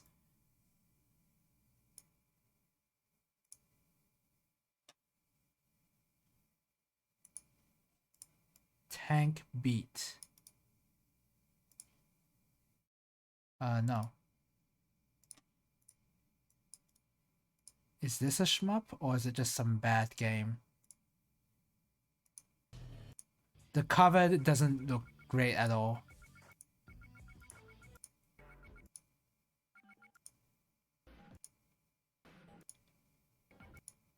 Can you not go through the tutorial, please?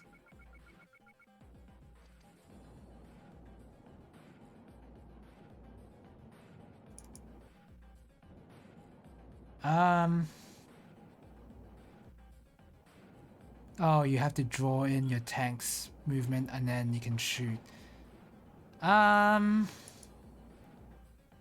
I'm not sold. Not as sold as on the shmups.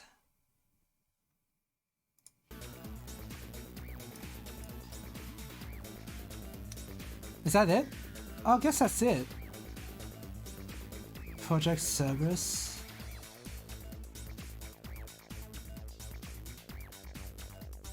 And then they made some shovelware, it seems like. Hula Wii. Mind, body, soul, nutrition matters. Pokazu Wii.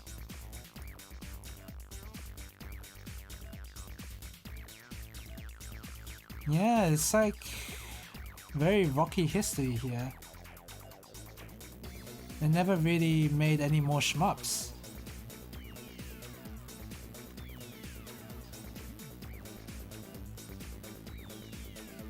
Yeah, that's a shame. They started the company to make more shmups and then they didn't.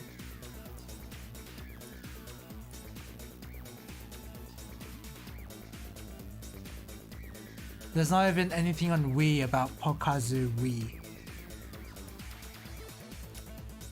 There's no info whatsoever.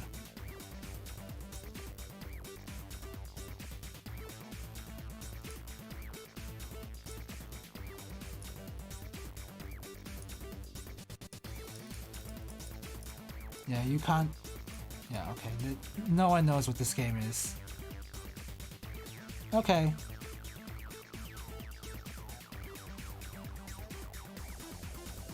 Yeah. What a shame. I guess they... Yeah, I don't know. They really didn't make any more type of the... No, they kind of did. 2009 Radar Ginoa. They kind of made more shmups, but most of their library is not shmups. Okay. Compile.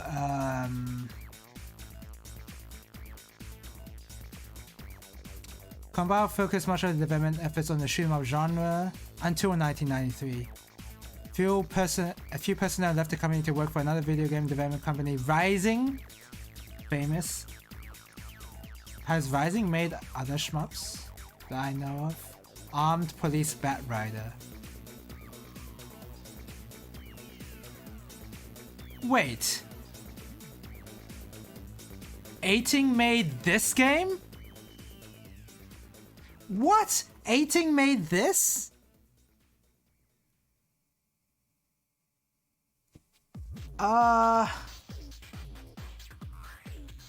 Wow, this is yet another game that I played as a kid. In Europe and Australia on June 22 as a launch title. Wow. So I was a hidden 18 fan as well.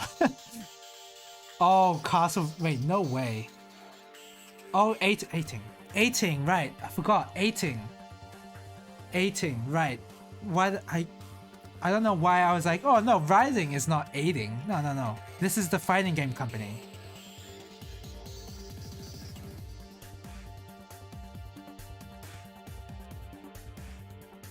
I guess the Rising division doesn't exist anymore.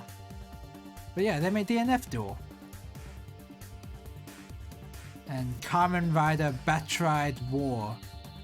I don't know what that is. Anyway.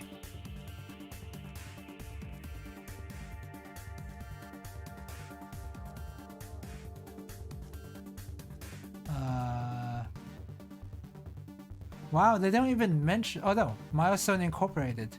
Oh, successor here, right? But they don't mention Milestone Incorporated as a successor. That's a shame. And I think I've already looked through Compile Heart stuff. This is the Neptunia stuff, right? And they're still around? Yeah. I don't care about Neptunia. What's this one again? Oh. Gnocchi Gnocchi. Based on Pochi and Nya.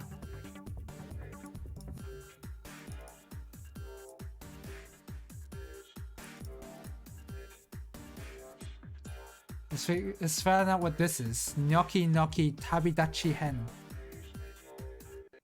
We looked at it before, but now that I've played Pochi and Nya, I want to see if it's exactly the same.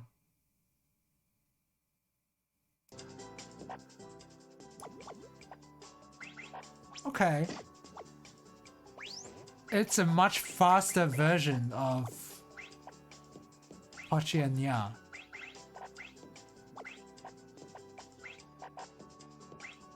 The guy on the right's in trouble. You gotta just start using destruction blocks. Like, it doesn't matter, you gotta clean up. I guess it's just a CPU though.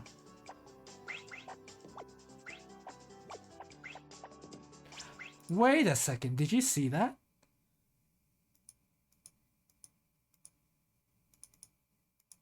Is this in the normal game?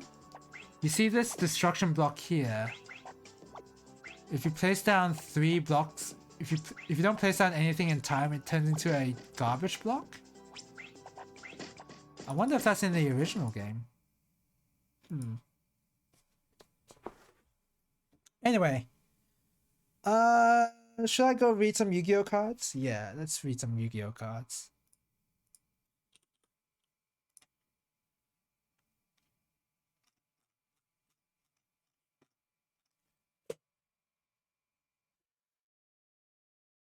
It's kind of insane how yeah, Compile's history is just so huge.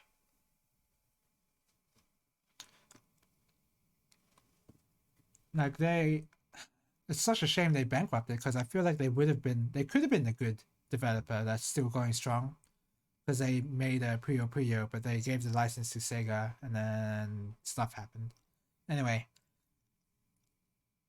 what do I want to look at first? Link Cross. Oh, Magical Scientist. I know this one.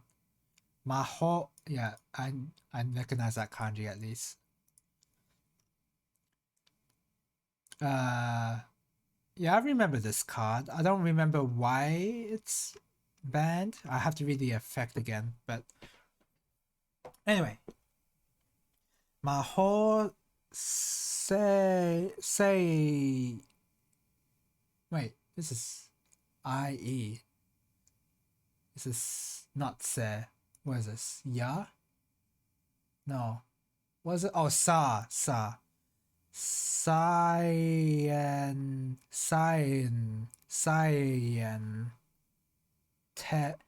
Oh, Tisuto. Really? Tisuto? Is that really it? Yeah, Tisuto. Maho Scientisto. Tisuto. This is throwing me on the loop here. Scientisuto.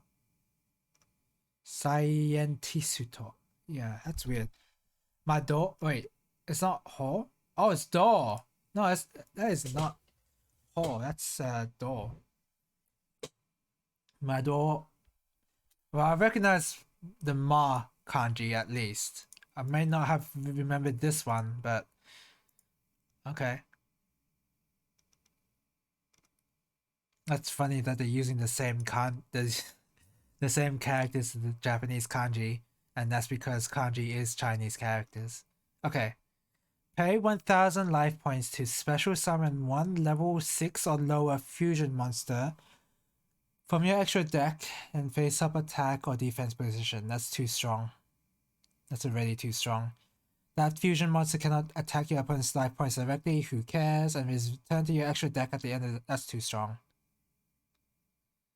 This cost is nothing. And the fact that you can still activate monster effects once you special summon the fusion monster, it doesn't matter if you need to attack directly. Like you can do all sorts of removal or board wipes thanks to this. Oh, that's a long read. Should I even bother? Should I even bother? Probably not for magical scientists. I want something easier to read. Lean Cross. Oh, that's pretty simple. This is a link card that's banned. The reason why I'm surprised is because link cards are somewhat recent. So the fact that a recent card has already got banned, or the mechanic is recent, but maybe, and then you know what? It wasn't that recent. Let's say that. If this card was link summoned, you can activate this effect. Special summon a number of link tokens up to the link rating of the monster used for this card's link summon. 1 link 2 or higher link monster. Also, you cannot use link tokens as link material for the rest of this turn. But you can use it for... You can only use this effect of link cross once per turn. But you can use it for synchro summoning and exceed summoning and, you know. That's pretty strong. For this one, though, I'd have to read up... Oh, that's broken? Yeah. For this one, I'd have to know which particular synchro cards and exceed summons or fusion summons that can make use of this. But in general, I think this is really strong. Because I feel like there definitely is one of those summons that can make use of this link token stuff. Like I won't have to know any specifics because I know that Yu-Gi-Oh will definitely have a card like that. So yeah, that seems too strong. Masterpiece, the true Draco slaying king. I'm not exactly going about this in the correct way. What I'm supposed to be doing is going through this in order. We can look at the classic Cyber Jar. We can do that. You get a free rank 1 while link climbing. But didn't it just say that you can't use it for link summoning?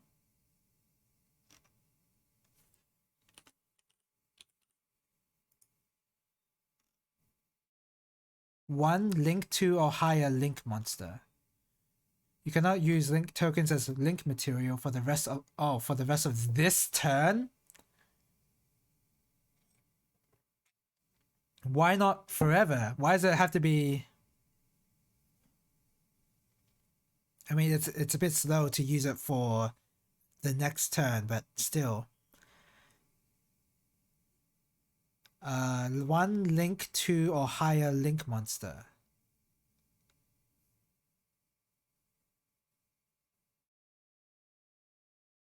You can use the monster itself as an intermediate to link climb. What level is it? What link rating is it? Oh, it's link 1.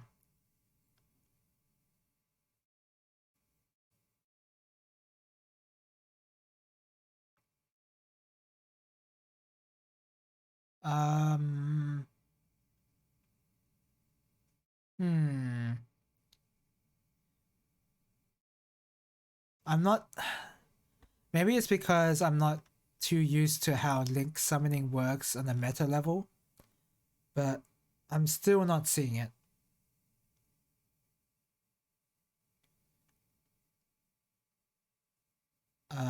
Never mind. Let me review what link summoning is.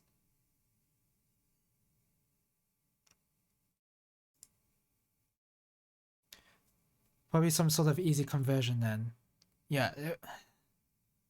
The link tokens mentioned say that you can't use them for link summoning, but I assume you can use them for synchro and stuff like that. So I feel like that's already too strong.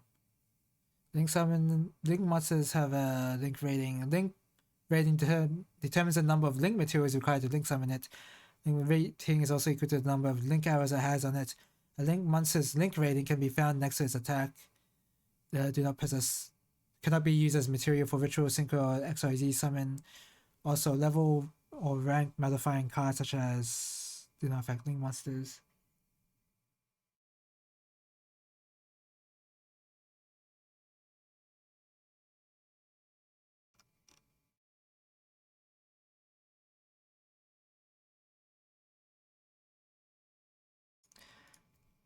Just let me review what link summoning is.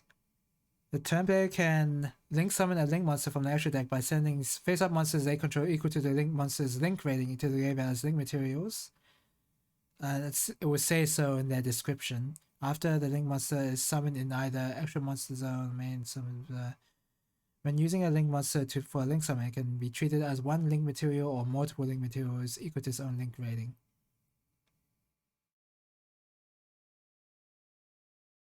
Okay. So I didn't really know about this, but now I know. Can be treated as one link material or multiple link materials equal to its own link rating. I didn't actually know that. Definitely a combo piece for Synchro and Exceed. Yeah, I think so too. Okay. I mean, link summoning is not really the one I need a review on. It's pendulum summoning. Pendulum summoning is a bit like I need to review what that is again just to be sure how that works. Masterpiece, the true Draco Selling King. Shin. So, Shin means true, right? Because I know that from Shin Megami Tensei and Shin Akuma from Street Fighter. Ryu. Ryu. That means dragon, right? This means dragon. Ryu. Ken. Ken. Or. Ken or. So this means king, this means dragon, and this means true. What is this one? Put a scale on the left and another on the right. On pendulum summon, you can special summon any number of monsters in your hand with level between the scales you set. Is it? Do they also have to be pendulum cards as well? And can you only do that once per turn? What about from the extra deck? What happens to pendulum monsters when they get destroyed? Like there's like pendulum summoning. Well, I guess summoning on its own is not that complicated, but pendulum monsters on their own is really like I still don't get it right now. Under link summon format, you can only pendulum summon to the extra monster zone and zones pointed to by link monsters. Pendulum's only once per turn. Okay. Like, yeah, there's a lot more than I think. Wait, they are mod. They go to the extra deck. Can you if on another turn can you pendulum summon them again? Like, this is something I have to read the rule set and yeah. Anyway, what does Ken mean in this case? I assume it means slaying or killing. It probably means killing. Sword, swordsmanship, stinger. So, gladiator? No. Swordsmanship. So, Shinryu Ken or Ma? Yeah, Masuta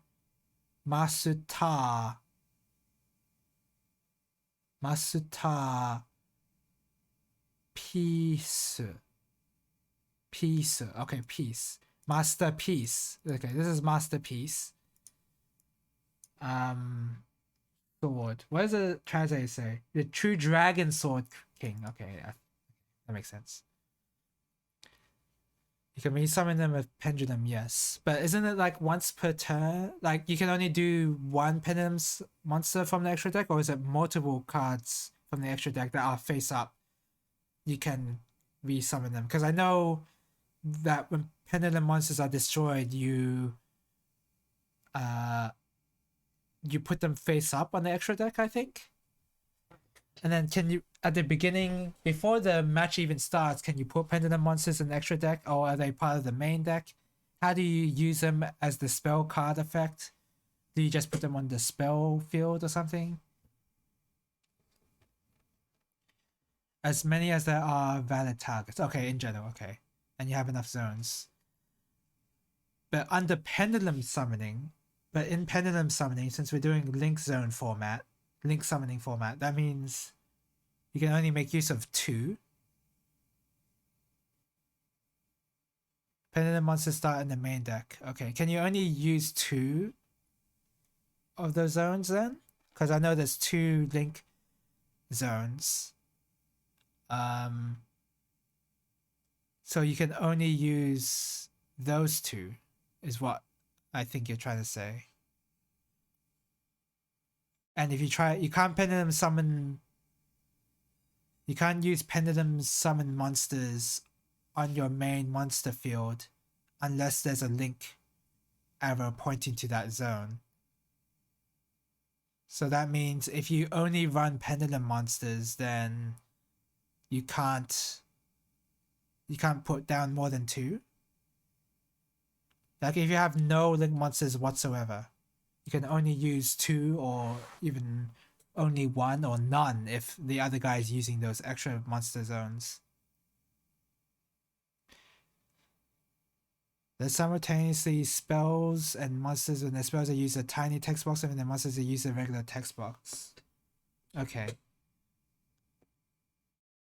Can you use them as spells when they're on the scales? Like, do they have an additional effect while they're on scales, or are they only useful as scales? Shin Liuken or Masterpiece.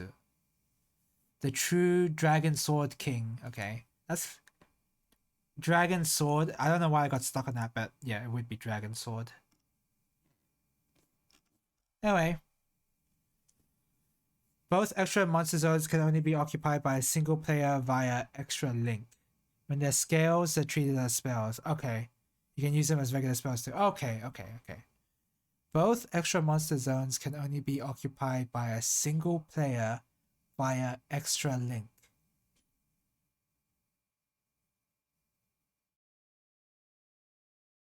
So, to start off with, you can use one extra monster zone for free, is what you're saying. But if you want to use the other extra monster zone, then you have to have a link arrow pointing to that extra monster zone. Is that what you're saying?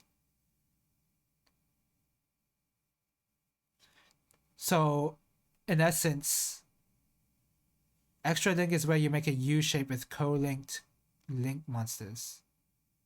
Co-link is when 2 link monsters point to each other.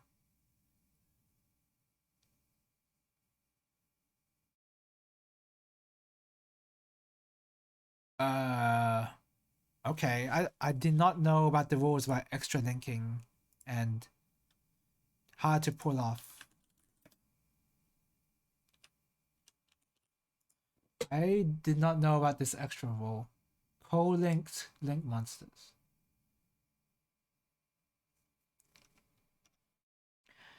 A series of co-linked link monsters that connects one extra monster zone to the other is known as an extra link.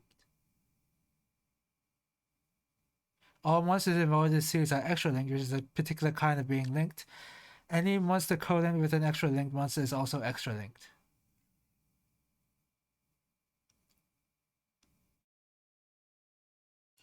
So, okay, so it's in like a V shape or U shape, whatever, right? So minimum, so you have one extra monster zone, right? That's a link monster. Oh, wait. Okay. So forget about the link monster on the extra. So you have a pendulum monster on the extra zone, right?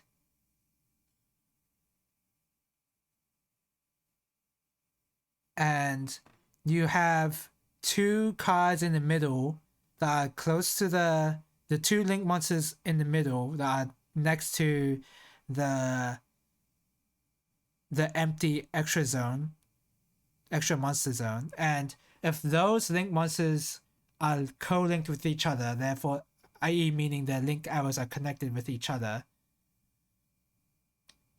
and one of those link monsters link arrows points to the empty extra zone, then you get access to that extra monster zone. Extra link only works with link monsters. Yeah, okay, I'm just saying that if you already took over one extra monster zone already with another card already, that might not be a link monster, but can you take control of the other extra monster zone even though the one that you picked does not have a link monster? If only there was like a... I mean, there are definitely Yu-Gi-Oh! Sims, but like, I wish there was some way to show what I mean.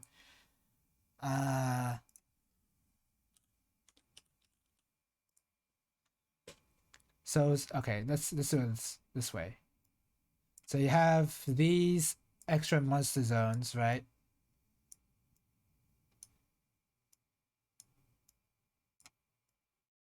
Say this one is an exceed, right? If these are link monsters and these are co-linked with each other, is there like a shape that shows co-link? No. These are co-linked with each other. Oops. Right? If one of these points to this, like that, like, do you have access to this extra monster zone? Extra link requires a link monster in both extra monster zones. A series of co-linked link monsters that connects one extra monster zone to the other is known as an extra link. All monsters involved in that series are extra linked with a particular kind of... Any monster co-linked with an extra linked monster is also extra linked.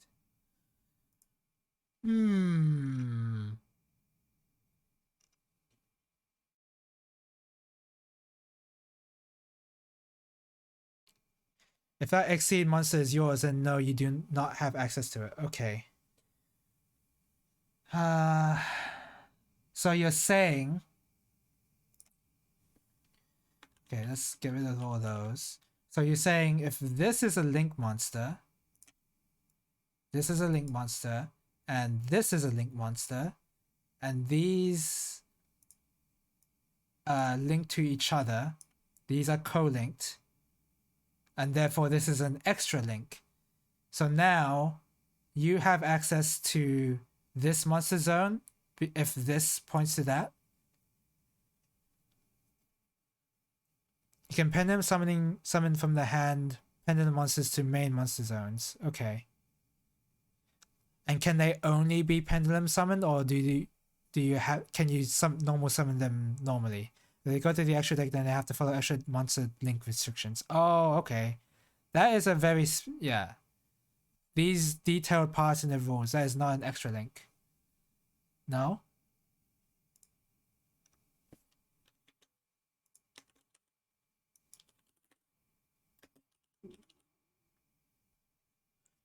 It's explicitly a U shape, not a V. What? Even if the... okay. Unless there's an extra link to the extra monster zone. It has to be a U shape.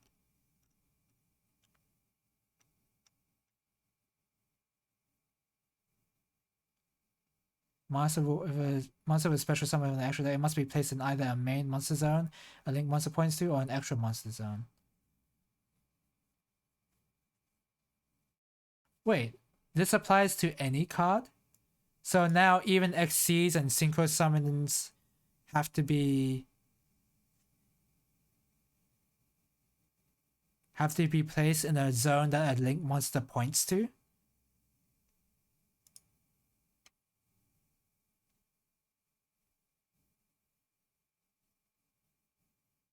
But I don't know what this Master Rule 4 is.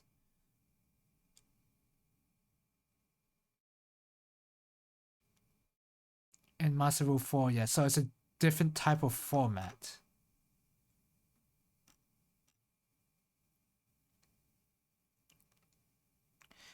They've since revised it so that it only affects pendulum monsters. Huh. That's very weird.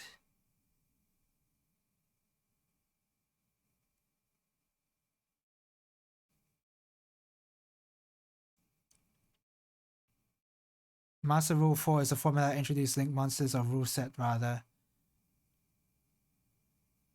Okay.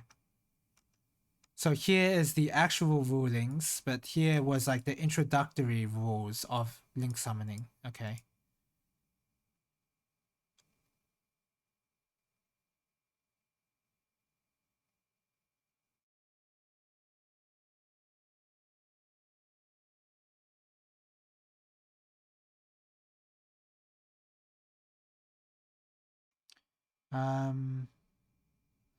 Unless there's an extra link to, and it's specifically a U shape and not a V shape. It's possible to create an extra link using fewer than 5 monsters by co-linking them diagonally, resulting in a V-shaped extra link.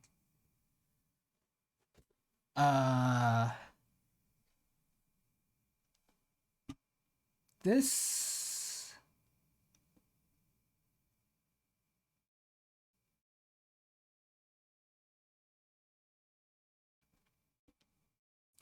Normally, a player can only use one extra monster zone at a time. However, if a player would summon a new link monster to an extra monster zone, and the summon would create an extra link, even if the player has already controlled one, it is legal.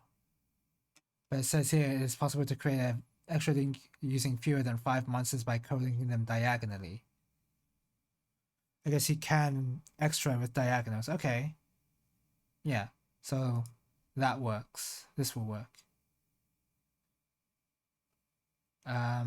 And this monster right here doesn't necessarily have to be a link monster. All it has to be is that this link monster points to that one while being extra linked with a extra monster card from here. Interesting rules. I didn't really know of this. Okay. Alright, let's read this. To tribute summon, it has to be a link monster that points diagonally downwards. Yeah. I'm aware of how the link arrows work, at least. Some cards have effects on the link arrows themselves, I remember. But I didn't realize there was like a... I thought that was it. I thought that's all the link arrows affected, but apparently they affect a lot more. In terms of how co-linking works or whatever, extra linking. To tribute summon this card face up, you can tribute continuous spell trap cards you control as well as monsters. That feels like it should be easy. Unaffected by the effects of cards of this with the same card type, monster, spell, or trap as the original card type of the cards tributed for its tribute summon. That's too good. That is way too damn good. That's not allowed. You can't have this. Unaffected by the effect. You like unaffected by effect. You can't even like make the claim, oh, you can't target this card. No, it won't be affected at all. Even for cards that say that don't target, you can't affect it with this card. You can't interact with this card if they tributed summon incorrectly. Once per turn during either player's turn, if you control this tribute summon monster, you can banish one from your graveyard and target one other card in the field, destroy it. That's pretty good. But I mean, this other effect right here where it's impossible to remove, that's way too good. That's not allowed. That's too much to read. I was looking at Cyberjar. This will be the last card I look at. Cyberjar is a very well-known card. Cyber... Paw? Potto. Oh, Pot. Podo. Oh, dot D. There's a D. Podo. Cyber Podo. Cyber Podo. I like how I read up on everything about link monsters and now I'm just looking at regular old monsters here. The classicest of banned monsters right here. On flip, destroy all monsters on the field. Then both players reveal the top 5 cards from their decks. Then special summon all revealed level 4 or lower monsters in face up attack position or face down defense position. Also add any remaining cards to their hand. If either player has less than 5 cards in their deck, reveal as many as possible. Both players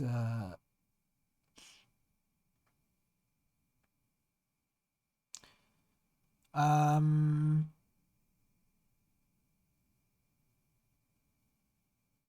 mean, I know this is good, but what is the broken combo that you can make with Cyberjaw? Cyberpodo. I can't really think of a broken combination. Special summon all revealed level 4 or lower monsters doesn't seem that helpful. I mean, a draw 5 thing is pretty good. Is it just because of the draw part?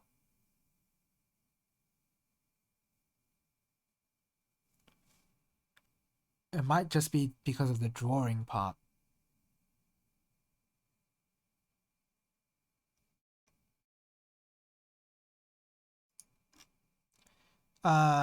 It's gonna take me forever to try and read this. Can't every card just be part of greed? Oh.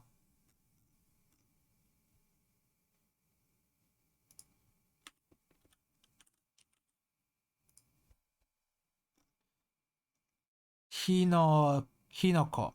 Oh, well, okay, I've heard of this before. I've heard the phrase Hinoko before. And refills your field and opponents potentially. Yeah, I'm just thinking how would that benefit the person using it specifically. But yeah. I think if you're out the fact you could draw 5 cards for almost free is pretty good. Refilling your hand is too good. Hinoko, inflict 200 points of damage to your opponent's life points. Let's read this in Japanese. There you go. If it doesn't feel the field, you still get cards. Yeah, I think the getting cards part is too good. What is this? I don't know.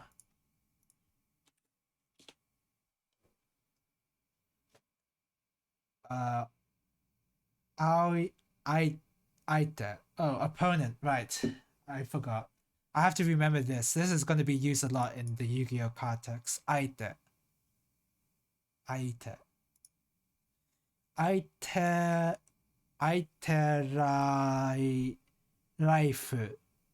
Aite life ni 200. What's two? How do you say 200 in Japanese? 200 man? Okay, I just made that up. Is it Nisen? Is Sen 100? What's 100? Is it Hyaku or oops? Is it Hyaku or Sen? Ni Hyaku. Okay, I got it right then.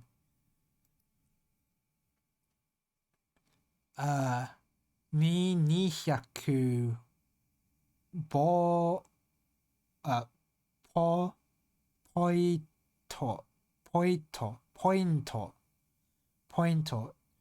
200 pointo sen is 1k. Yeah, I thought so. Pointo da damage. Is that JI? Yeah, it's JI. I just have to like remind myself which one's the DZ ones and which one's the J ones because I forget. Chi and what is that? Su. Yeah, that's not. Yeah, I have to remember that Su and chi are the DZ Nekutens. Okay. Damage, or I don't know what that is.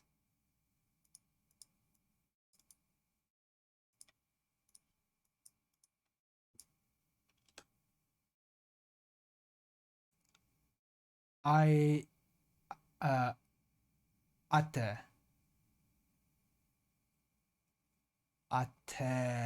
ateuru. No, ataeru, ataeru,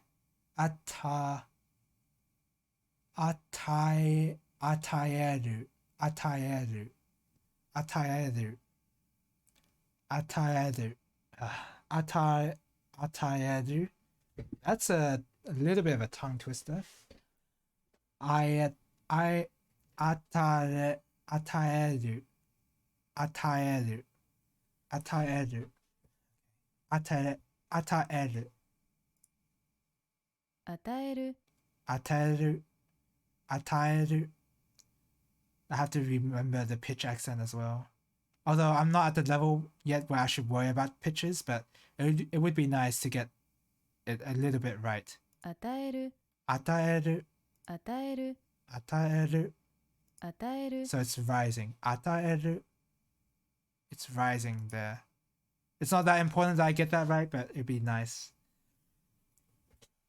Ataeru. Okay. Aite,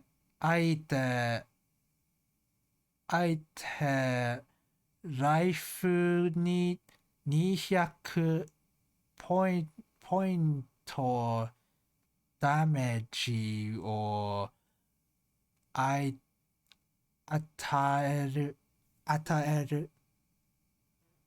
or 与える so your opponent's life give 200 points of damage. Bestow 200 points of damage to your opponent's life. That's how I read that. I mean, yeah. Unlimited. I don't think this card should be unlimited. I think it should be banned.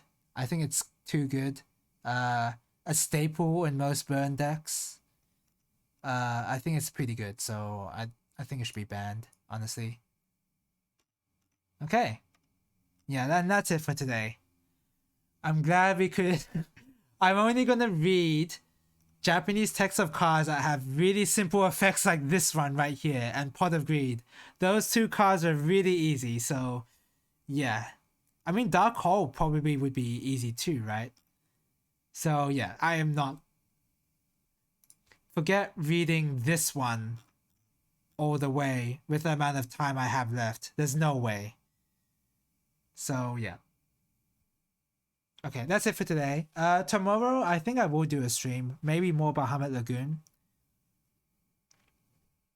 40 turn clock broken. Yeah, it's way too strong. Games are really slow in Yu-Gi-Oh! Nowadays. The meta has changed significantly since the anime. Alright, yeah, tomorrow will be more Bahamut Lagoon. And I don't know what's gonna be for the rest of the week. I don't know yet. I'll decide tomorrow. Alright, thank you guys for watching, and see you later. Bye bye. I forgot to play some music while I was reading that Yu-Gi-Oh text, unfortunately, but whatever. Bye bye.